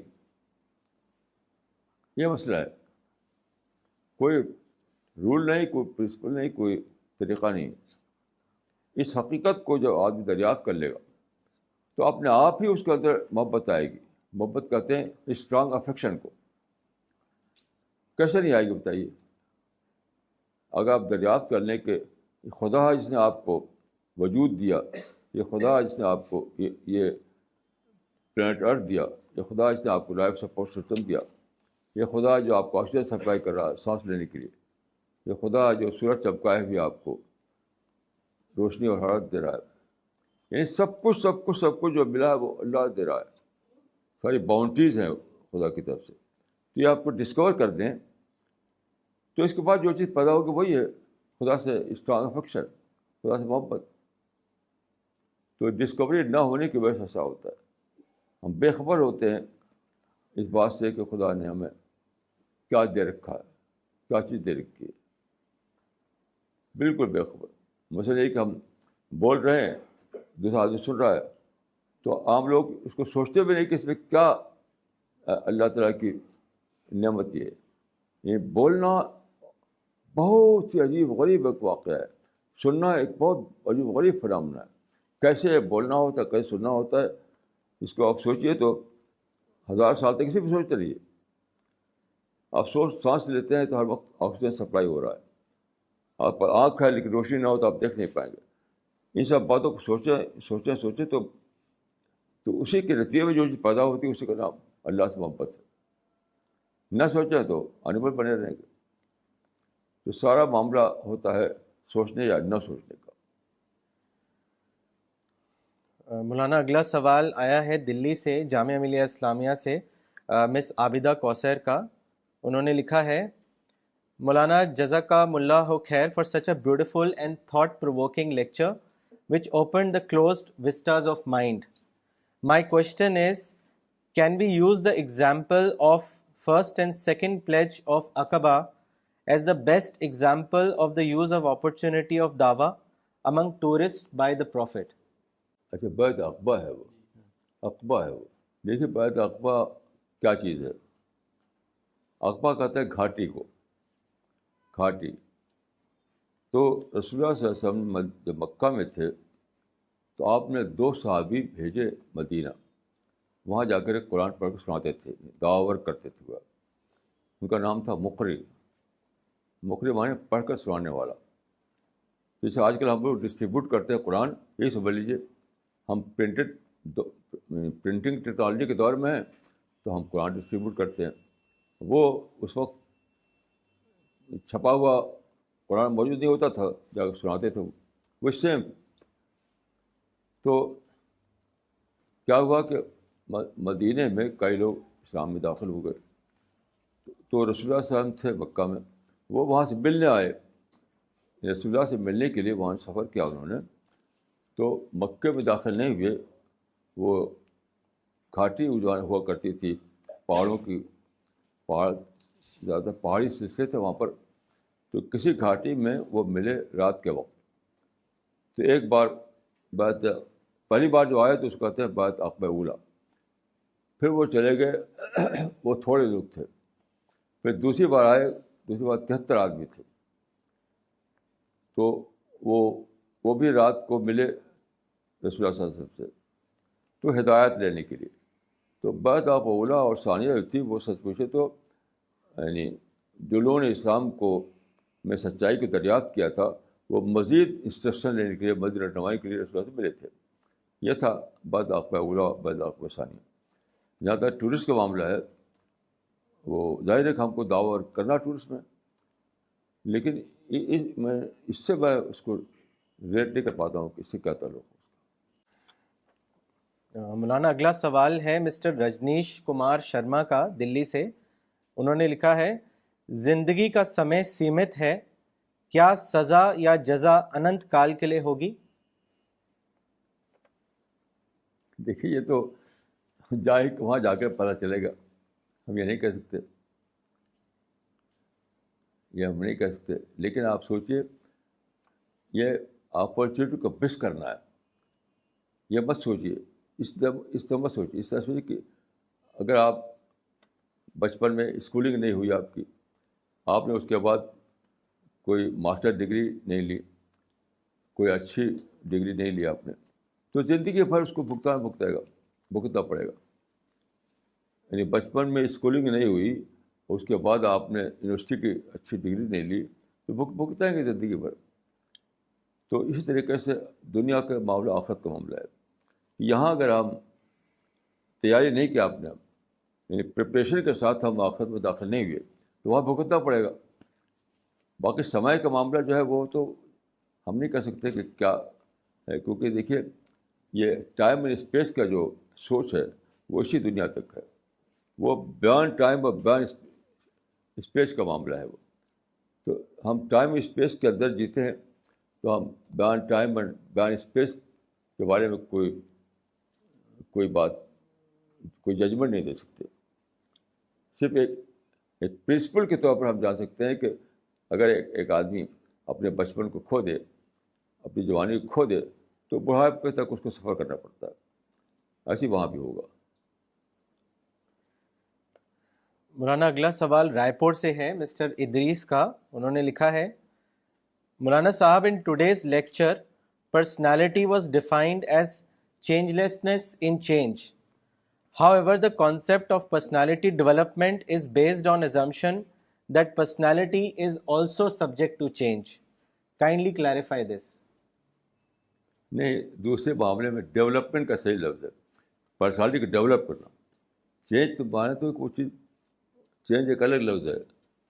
تو مٹیریل جو آسپیکٹ ہے ہماری زندگی کا وہ ہے سبجیکٹ ٹو چینج, لیکن جو دوسرا آسپیکٹ انٹلیکچوئل آسپیکٹ جو ہے وہ ڈیولپمنٹ کا سبجیکٹ ہے. تو دوسرے کے لیے بہتر لفظ ہے ڈیولپمنٹ, اور پہلے کے جو لفظ ہے وہ چینج. مولانا اگلا سوال ہے مولانا یعقوب عمری صاحب کا, شولہ پور سے. انہوں نے لکھا ہے, with freedom man always has the opportunity to misuse it and cause violence.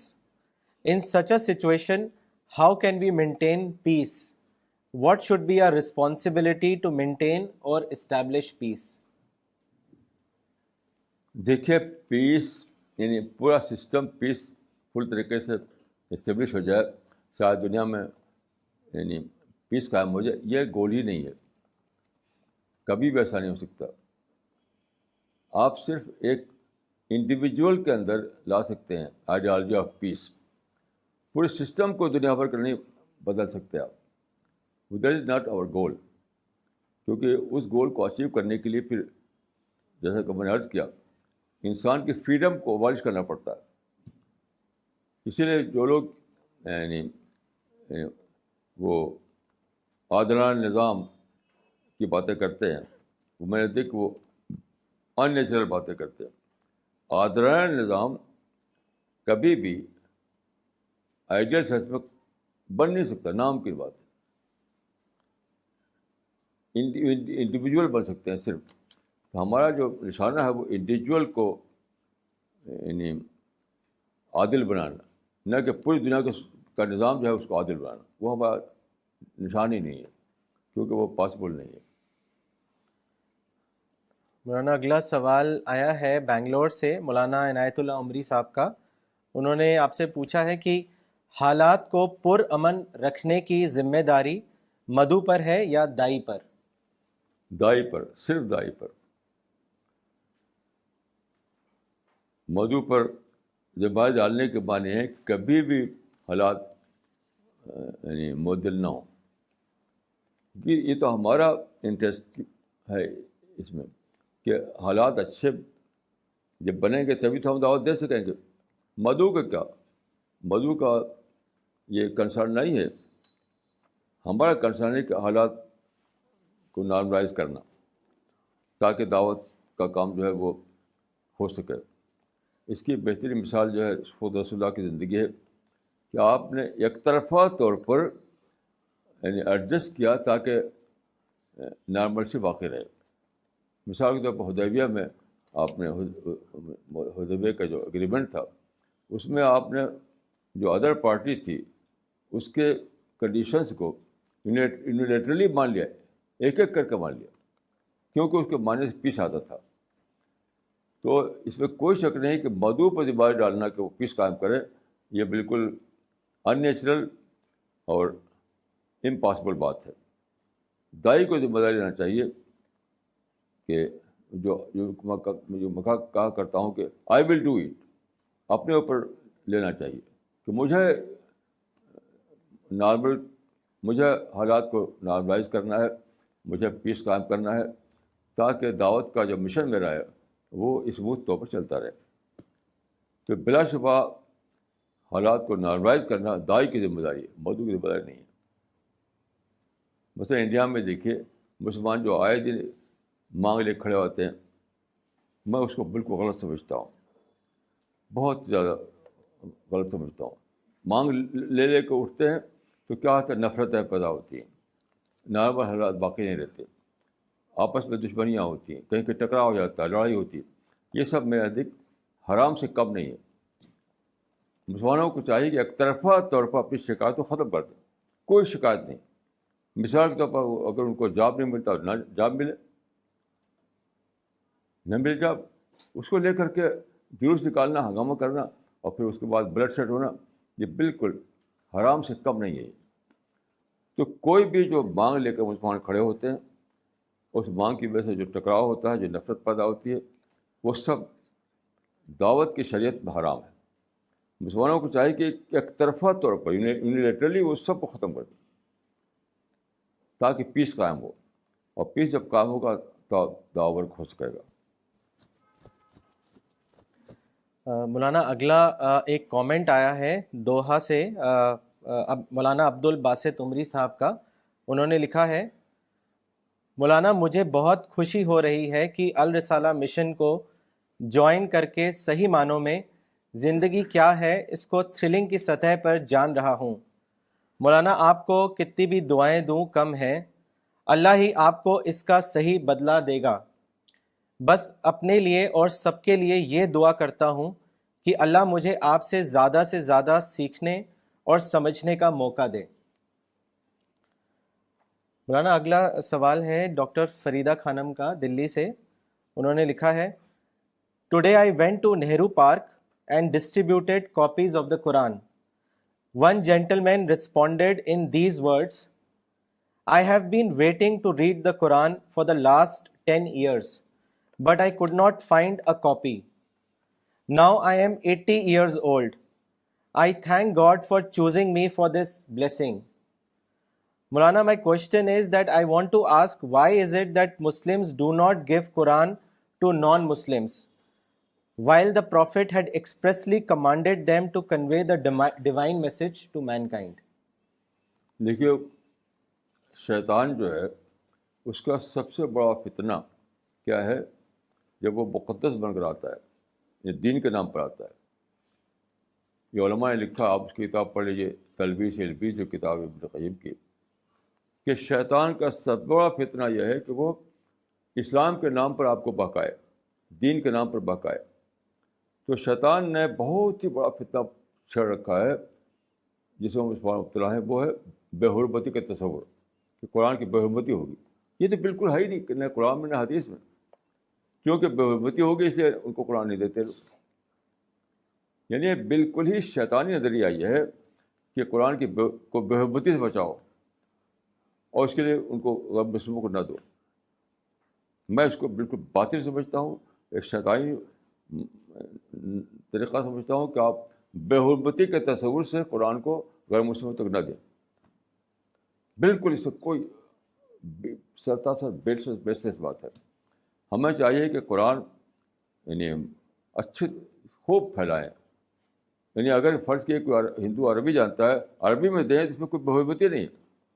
ایسا نہیں کہ صرف ٹرانسلیشن، میں کہتا ہوں ٹرانسلیشن کے سوا جو عربی ٹیکسٹ ہے، اگر کوئی ہندو عربک ٹیکسٹ پڑھنا چاہتا ہے اس کو بھی دیجیے، کوئی بہوبتی نہیں.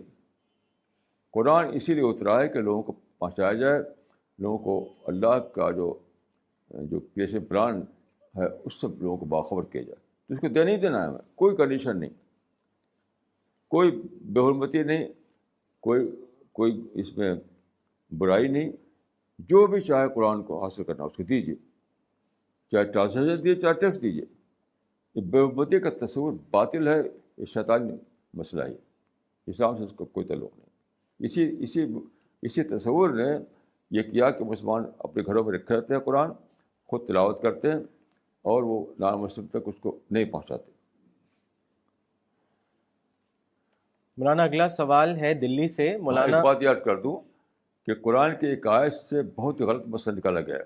سورہ واقعہ میں ایک آیت ہے، لا یمسہ الا المطہرون، نہیں چھوتے اس کو مگر صرف پاک لوگ، نہیں چھوتے اس کو مگر پاک. اس میں دیکھیے، یہ نہیں کہ جو ناپاک لوگ ہیں اس کو چھونے مت دو، یہ کہا اس میں یہ مسئلہ. اس کا ٹرانسلیشن پڑھیے آپ قرآن کھول کر کے. لا یمسہ الا المطہرون، نہیں چھوتے اس کو مگر پاک لوگ. اس کو معنی کیا ہے؟ ایک واقعہ جو آلریڈی ہو رہا ہے اس کا ذکر ہے اس میں، کسی حکم کا ذکر نہیں ہے. یعنی یہ خبر ہے، انشاء نہیں ہے. اس کو اور کیجیے، یہ خبر ہے، یہ انشاء نہیں ہے. یعنی ایک واقعہ جو ہو رہا ہے اس کا ذکر ہے، نہیں کہ فلاں واقعہ کراؤ لوگوں سے. جیسے اقیم الصلاۃ، یہ انشاء ہے، لوگوں کو نماز کا حکم دو، نماز پڑھنے کے لیے کہو لوگوں سے. لیکن ایک چیز جو آلریڈی موجود ہے، قائم ہے، اس کا ذکر ہے اس آیت میں. لا یمسہ الا المطہرون. لفظی لٹرل ٹرانسلیشن یہ ہے کہ نہیں چھوتے اس کو مگر پاک لوگ.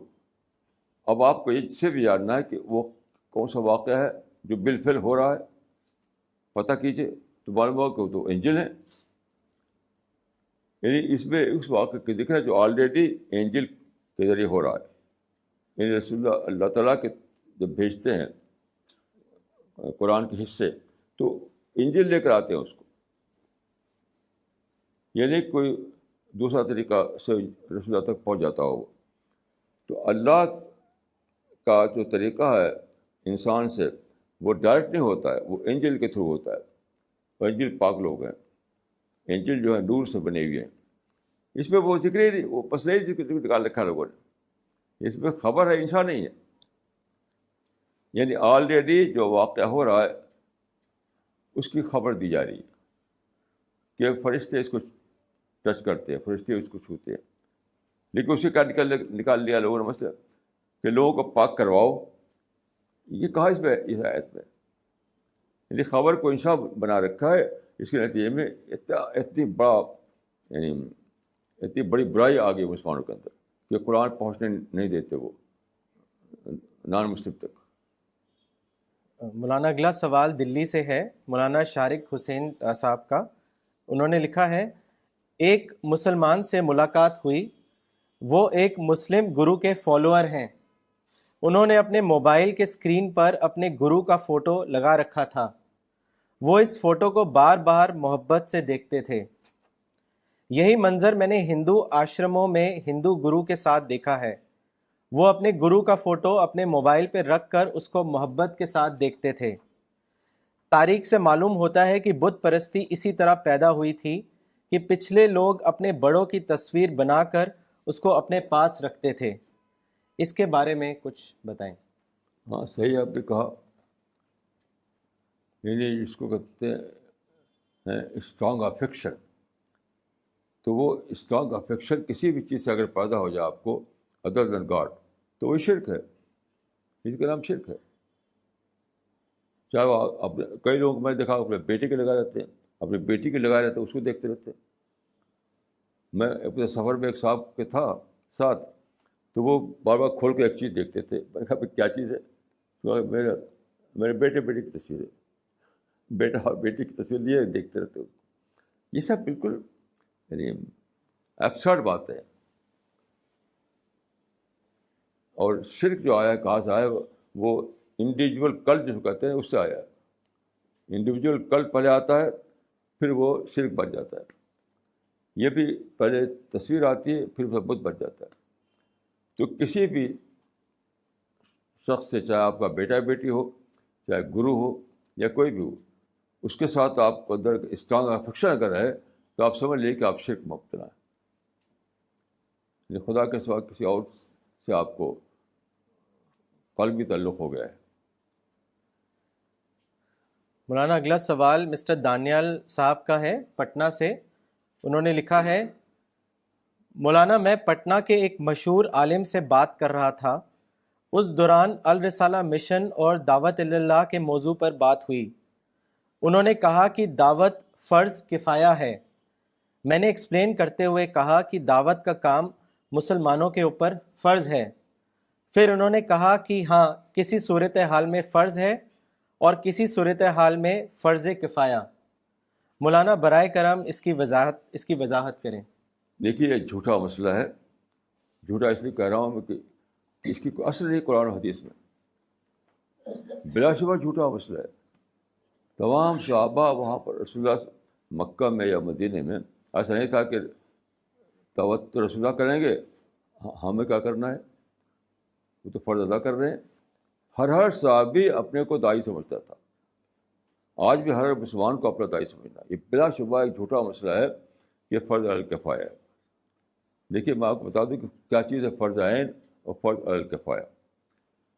فرض عین اس کو کہتے ہیں جو ہر فرد پر ضروری کرنا، جیسے نماز ہے وہ فرض عین ہے، ہر انڈیویجول کو نماز پڑھنا ہے، ہر انڈیویجول پر فرض ہے کہ نماز پڑھے وہ۔ ایسے مثال کے طور پر کہیں پل بنانا ہے، جیسے ہمارے گاؤں میں پل بنوایا گیا تھا، تو اب دریا ہے، اس سے لوگ مصیبت ہوتی ہے پار کرنے میں، اب کسی نے پل بنا دیا تو وہ پل بنایا جو وہ فرض علی الکفایہ ہے۔ اس طرح کی چیز جو کہ جس سے لوگوں کو مصیبتیں دور ہوں، تو ایک نے کر دیا تو سب سے دور ہو گئی، بات ختم ہو گئی۔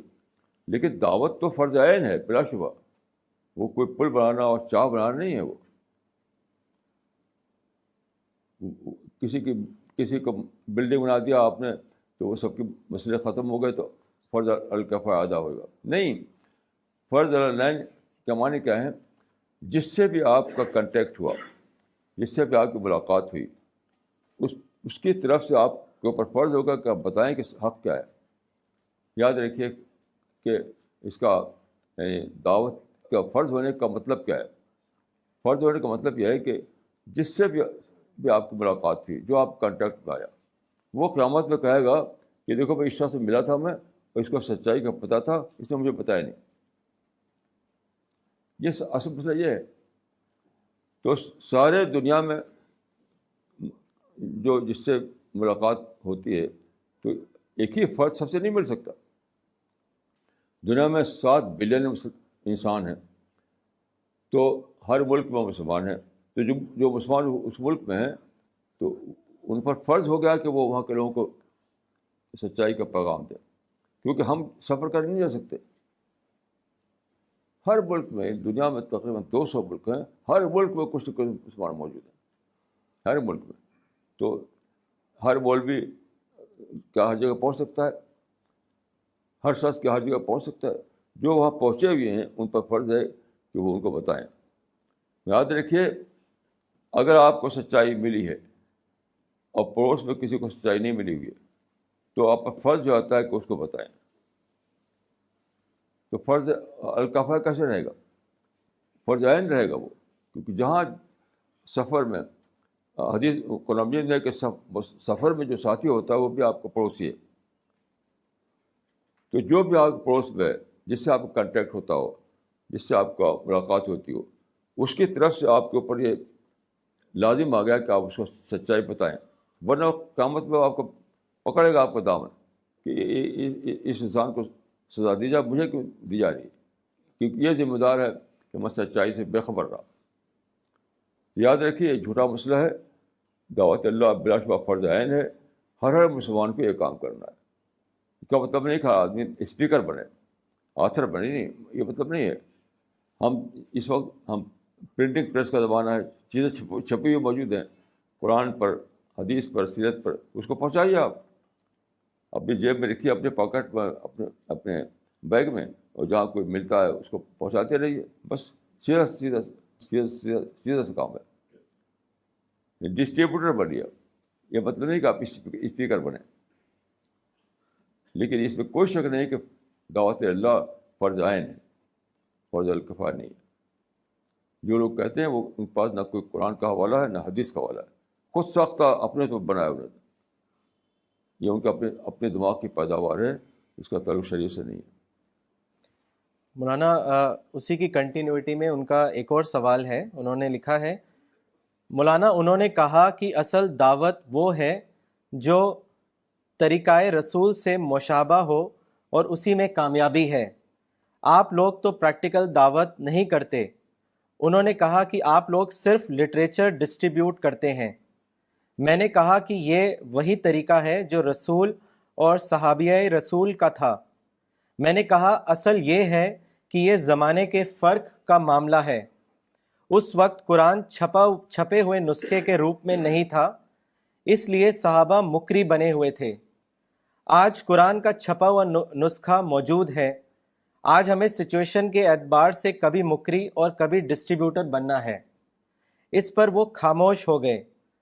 مولانا برائے کرم آپ وضاحت کریں کہ میں نے صحیح کہا یا غلط. بالکل صحیح کہا آپ نے, 100% صحیح کہا. وہ مقری بنے تو آپ ڈسٹریبیوٹر بن جائیے, اتنی تو فرق ہے. میسج تو وہی ہے.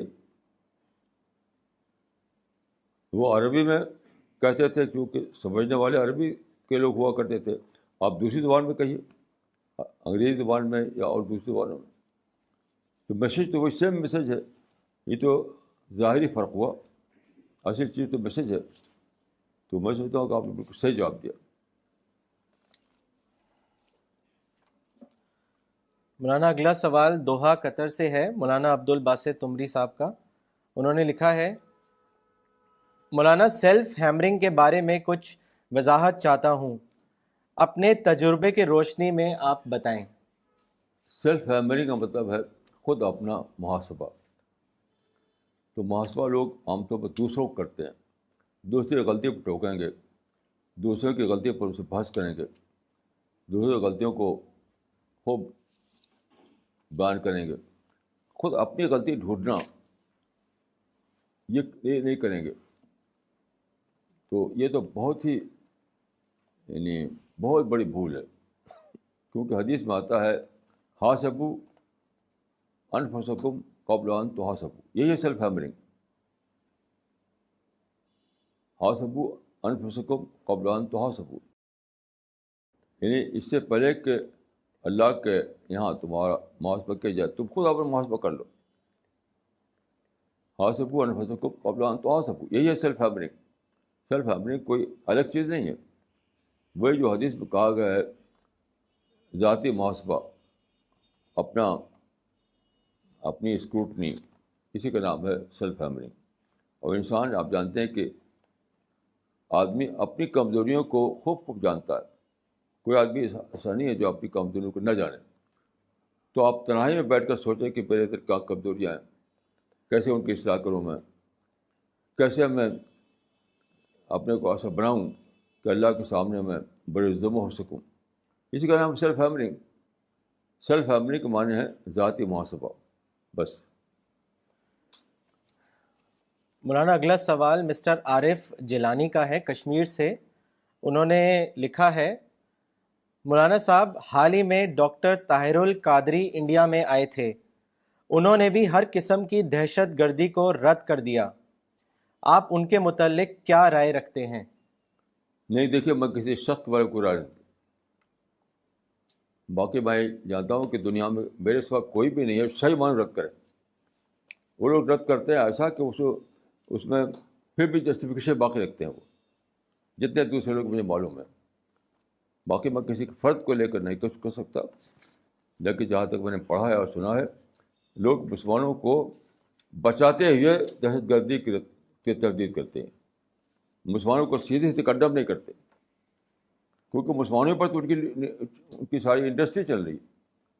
ہر آدمی ایک انڈسٹری چلائے ہوئے, اسلامک انڈسٹری. اپنی اسلامک انڈسٹری کے لیے اس کے پاس جو کسٹمرس ہیں وہی مسلمان ہیں. تو مسلمانوں کو سیدھے سے کوئی کنڈم نہیں کرتا. مجھے نہیں معلوم کوئی کنڈم کرتا ہے, کرتا ہو تو اچھی بات ہے, لیکن میں نہیں جانتا. کسی شخص پر میں کچھ بھی نہیں کہوں گا, لیکن لوگ جو کنڈم کرتے ہیں ایسا کنڈم کرتے ہیں کہ پھر بھی مسلمانوں کو روم ملا رہتا ہے اپنے اس کے لیے. سیدھے سے کنڈم کرنا کا جو طریقہ ہے وہ نہیں کرتے لوگ. میرا اپنا تجربہ یہی ہے. مولانا اگلا سوال دلی سے ہے, مس عائشہ کا. انہوں نے آپ سے پوچھا ہے, what is the concept of joint family in Islam? دیکھیے جوائنٹ فیملی جو ہے وہ اسلام کا مسئلہ نہیں ہے, وہ ایک پریکٹیکل مسئلہ ہے, یہ کوئی شرعی مسئلہ نہیں ہے. آپ اکیلے رہیں چاہے مل کر رہیں, یہ آپ کے اوپر ہے, یہ آپ کا اپنا چوائس ہے. اسلام یہ نہیں کہتا کہ تم جوائنٹ فیملی بناؤ, یہ نہیں کہتا. لیکن میں صرف یہ کہہ سکتا ہوں کہ یعنی جو میرڈ لائف ہے, میرڈ لائف میں ہمیشہ پرابلم رہتا ہے. یعنی ایک جوڑا اکیلے رہے صرف ہسبینڈ اور وائف تب بھی پرابلم ہے، فیملی کے ساتھ مل کر رہے تب بھی پرابلم ہے، یہاں تک کہ شادی نہ کرے تب بھی پرابلم ہے.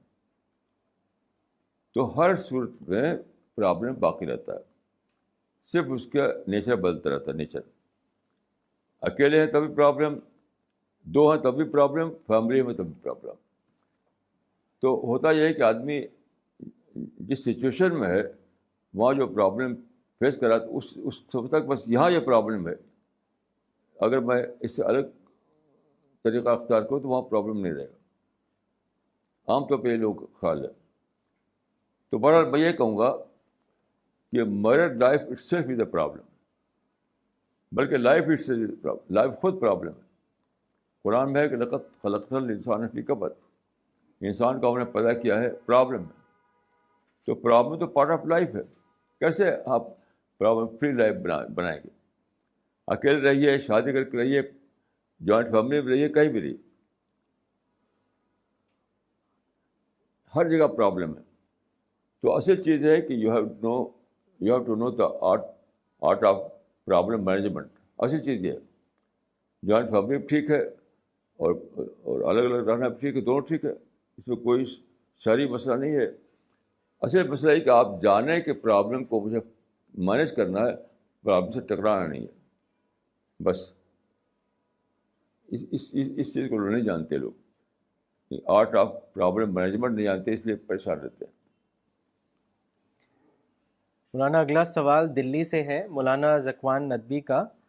انہوں نے لکھا ہے، مولانا kindly explain the verse number 79-80 of chapter number 3 of Quran where it is mentioned, no one to whom God has given the scriptures and on whom he has bestowed wisdom and prophethood would say to men, worship me instead of God. He would rather say, be devoted servants of God, for you have taught and studied the scriptures. Nor would he enjoin you to take the angels and the prophets as your Lord. How could he command you to be disbelievers after you have submitted to God? دیکھیے یہ history کا بڑا یہ عجیب tragedy ہے کہ ہمیشہ لوگوں نے اپنے بڑوں کو وہ بنا لیا، بت بنا لیا، جو کہتے ہیں یعنی پرسنالٹی کلٹ پوری ہسٹری میں چھایا ہوا رہا ہے. اسی میں سے ایک ہے پیغمبر کو بنانا. اپنے پیغمبر کو اتنا بڑا درجہ دیتے ہیں کہ اس کو وہی خدا ہے. یہ مسلمانوں نے کر رکھا ہے. تو لفظ خدا نہیں بولیں گے، اس کو بت بھی نہیں بنائیں گے، لیکن اس کو عجیب عقیدے بنا رکھے ہیں کہ اس کو خدا کا درجہ دے رکھا ہے. مثلا ایک تقریر میں نے سنی ایک صاحب کی، تو انہوں نے کیا کہا، دیکھو اللہ اور محمد میں کوئی فرق نہیں، لا الہ الا اللہ محمد رسول اللہ، بیچ میں واو نہیں ہے، یعنی آئند لفظ آئند نہیں ہے. آئند نہیں ہے تو معنی کہ جیسے وہ ویسے وہ. ابھی کوئی دلیل ہے کہ خدا کو انہیں رسول کو انہیں خدا کا درجہ دینا تھا، اور دلیل کیا دیا کہ واو نہیں ہے. اس طرح کے عجیب غریب قسم کے عقیدے بنا رکھے لوگوں نے، اور اپنے پیغمبر کو وہ درجہ دے رکھا جو خدا کا درجہ ہے. سب کچھ گیا خدا نے اپنے پیغمبر کو دے دیا ہے، تم جو چاہے کرو. یہ سب بالکل باطل خیالات ہیں، اس کا اسلام سے کوئی تعلق نہیں ہے.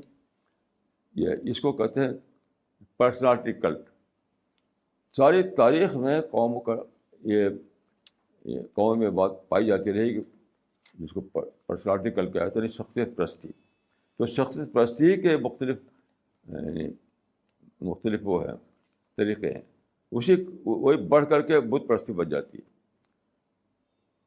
یعنی جن کو بڑے مان لیتے ہیں اپنے اس میں اپنے قبیلے کا یا اپنے خاندان کا یا اپنے قوم کا جو بڑا تھا، اس کو دھیرے دھیرے اس کے کلٹ میں مبتلا ہوتے ہیں، یہاں تک کہ اس کو بت بنا لیتے ہیں. جیسے قرآن مجید میں حضرت نوح کے بارے میں ہے کہ حضرت نوح نے اپنے قوم سے کہا کہ ود اور سوا اور یغوث اور نصر یہ سب کچھ کی پرستی چھوڑو. یہ بت کیا تھے؟ یہ بت ان کے اپنے قومی بڑوں کے بت تھے وہ. ان کی قوم میں جو بڑے گزر گئے پہلے, انہیں کو انہوں نے, پہلے زمانے میں تصویر ہوتی نہیں تھی کاغذ والی, تو پتھر میں بنایا انہوں نے اور پھر لے کے پوجنا ان کو, جھکنے لگے ان کو.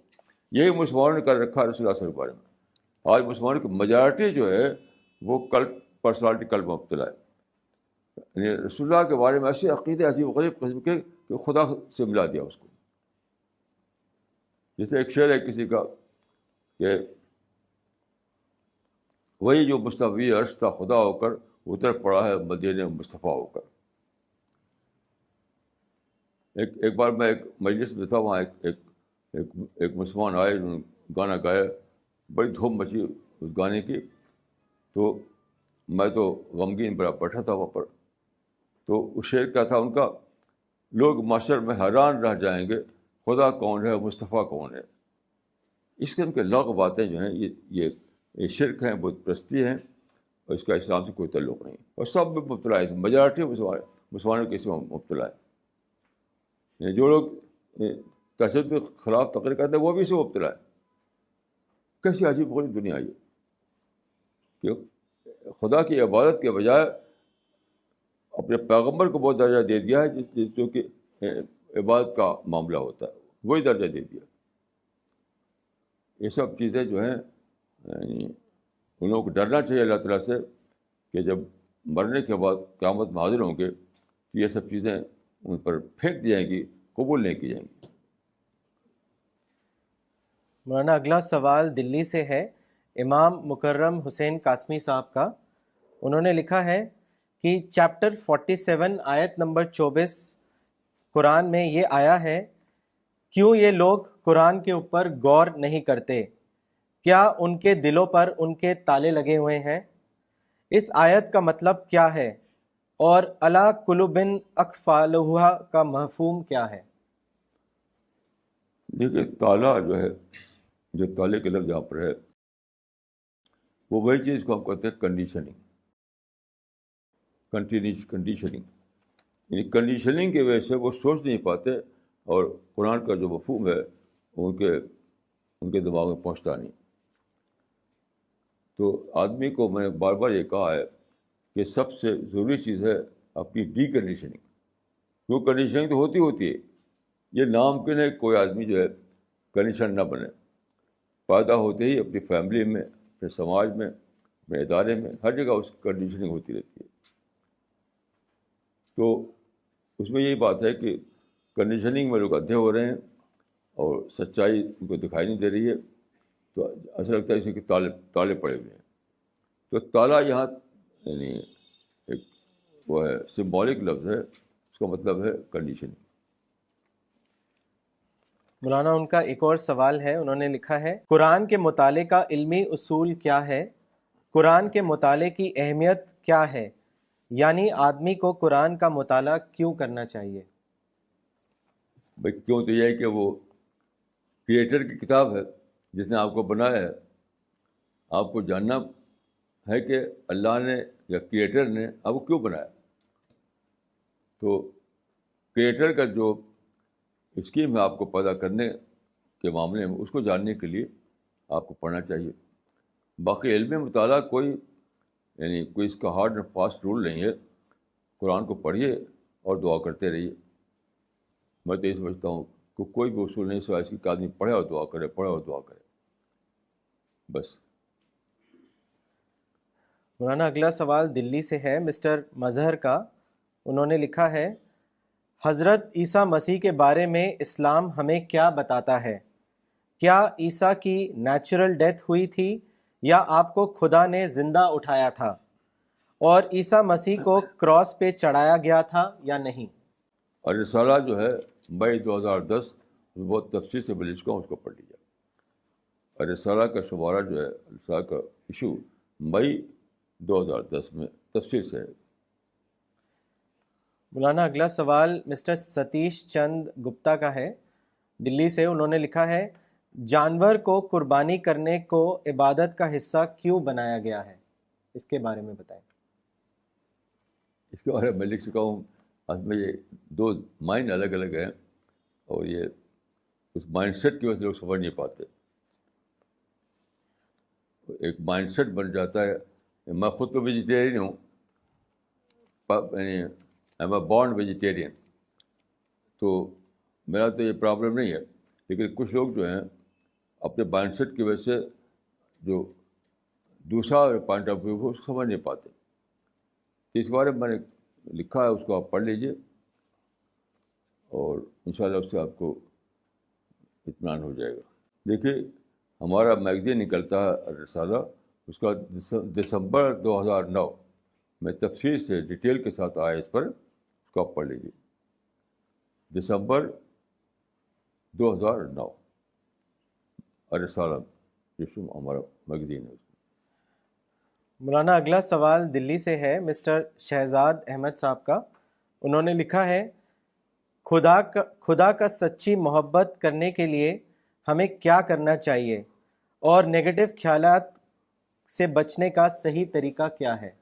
بھائی دوسروں سے محبت ختم کر دیجیے, بس سیدھی سی بات ہے کہ دوسرے جس سے محبت آپ کرتے ہیں اس کو ختم کر دیجیے, چاہے وہ فیملی ہو, چاہے وہ آپ کا کوئی اکابر ہوں یا کوئی بھی ہو. جو بھی غیر خدا ہے اس سے محبت ختم کر دیجیے, تو اپنے آپ ہی پریویل کرے گی خدا کی محبت. خدا کی محبت اپنے آپ پریویل کرتی ہے جب آپ غیر خدا کی محبت سے اپنے کو بچا لیتے ہیں. مولانا اگلا سوال مس نغمہ صدیقی کا ہے دلی سے. انہوں نے لکھا ہے man is truly helpless but he thinks he is in control due to the support given by God. How can we continue to realise our helplessness at all Times?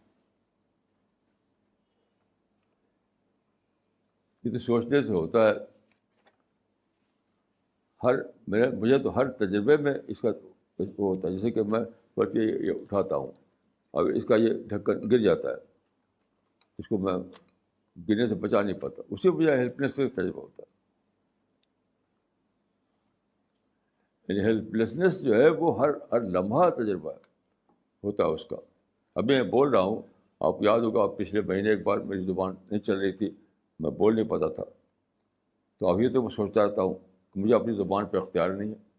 اسی جگہ میں بول رہا تھا اور بول نہیں پاتا تھا, اسی جگہ. تو ابھی تک سوچتا ہوں کہ وہ کیسا عجیب تھا کہ میرے پاس زبان ہے, میرے پاس دماغ ہے, سب کچھ ہے, لیکن بول نہیں پا رہا ہوں میں. تو یہ تو ہر لمحہ جو آپ پر بیتتا ہے, آپ پر یا دوسروں پر, وہ اس بات کو یاد دلاتا ہے, ریمائنڈر ہے کہ انسان ہیلپ لیس ہے. اب یعنی مجھے تو ہر لمحہ اس کا تجربہ ہوتا ہے. جیسے صبح میں چھوٹی سی بات کرتا ہوں, صبح میں نکلا, میں اپنی تولیہ کو دھوپ میں پھیلانا چاہتا تھا.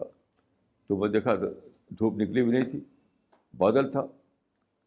تو میں نے سوچا کہ میرے بس میں یہ نہیں کہ میرے اور سورج کے بیچ میں جو بادل ہٹا دوں تاکہ میرا تولیہ جو ہے جب تک میں واپس آؤں تو سوکھ جائے. میں اکثر یہاں کرتا ہوں کہ جب میں یہاں آتا ہوں تو تولیہ پھیلا دیتا ہوں, اور جب واپس آتا سوکھ جاتا ہے. تو آج جب میں پھیلانے لگا تو لگا کہ تو بادل ہیں, وہ شاید نہ سوکھ پائے. تو میں نے سوچا کہ بادل کو میں ہٹا نہیں سکتا, میرے بس میں نہیں ہے. یعنی سورج چمک رہا ہے بادل کے اوپر, لیکن میں اس کو اپنے پاس بلا لوں, یہ پاسبل نہیں ہے. تو یہ سوچنے کی بات ہے. آپ سوچیں تو ہر چیز میں اس کا تجربہ ہوتا ہے, ہر چیز میں.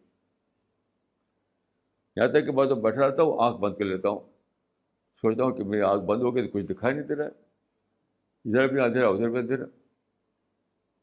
تو آنکھ اگر چھن جائے آدمی سے, آپ جانتے ہیں کہ بہت سے لوگ ہیں ان کی آنکھ چھن جاتی ہے. تو یہ سوچنے کی بات ہے. سوچیں آپ تو ہر مومنٹ آپ کو تجربہ ہوگا انسان کے عز کا. اس کا تعلق سوچنے سے اور کسی چیز سے نہیں. مولانا اگلا سوال دلی سے ہے مسٹر عرفان کا. انہوں نے لکھا ہے if an ideal society is impossible how would you look at Medina at the time of prophet after the conquest of Mecca?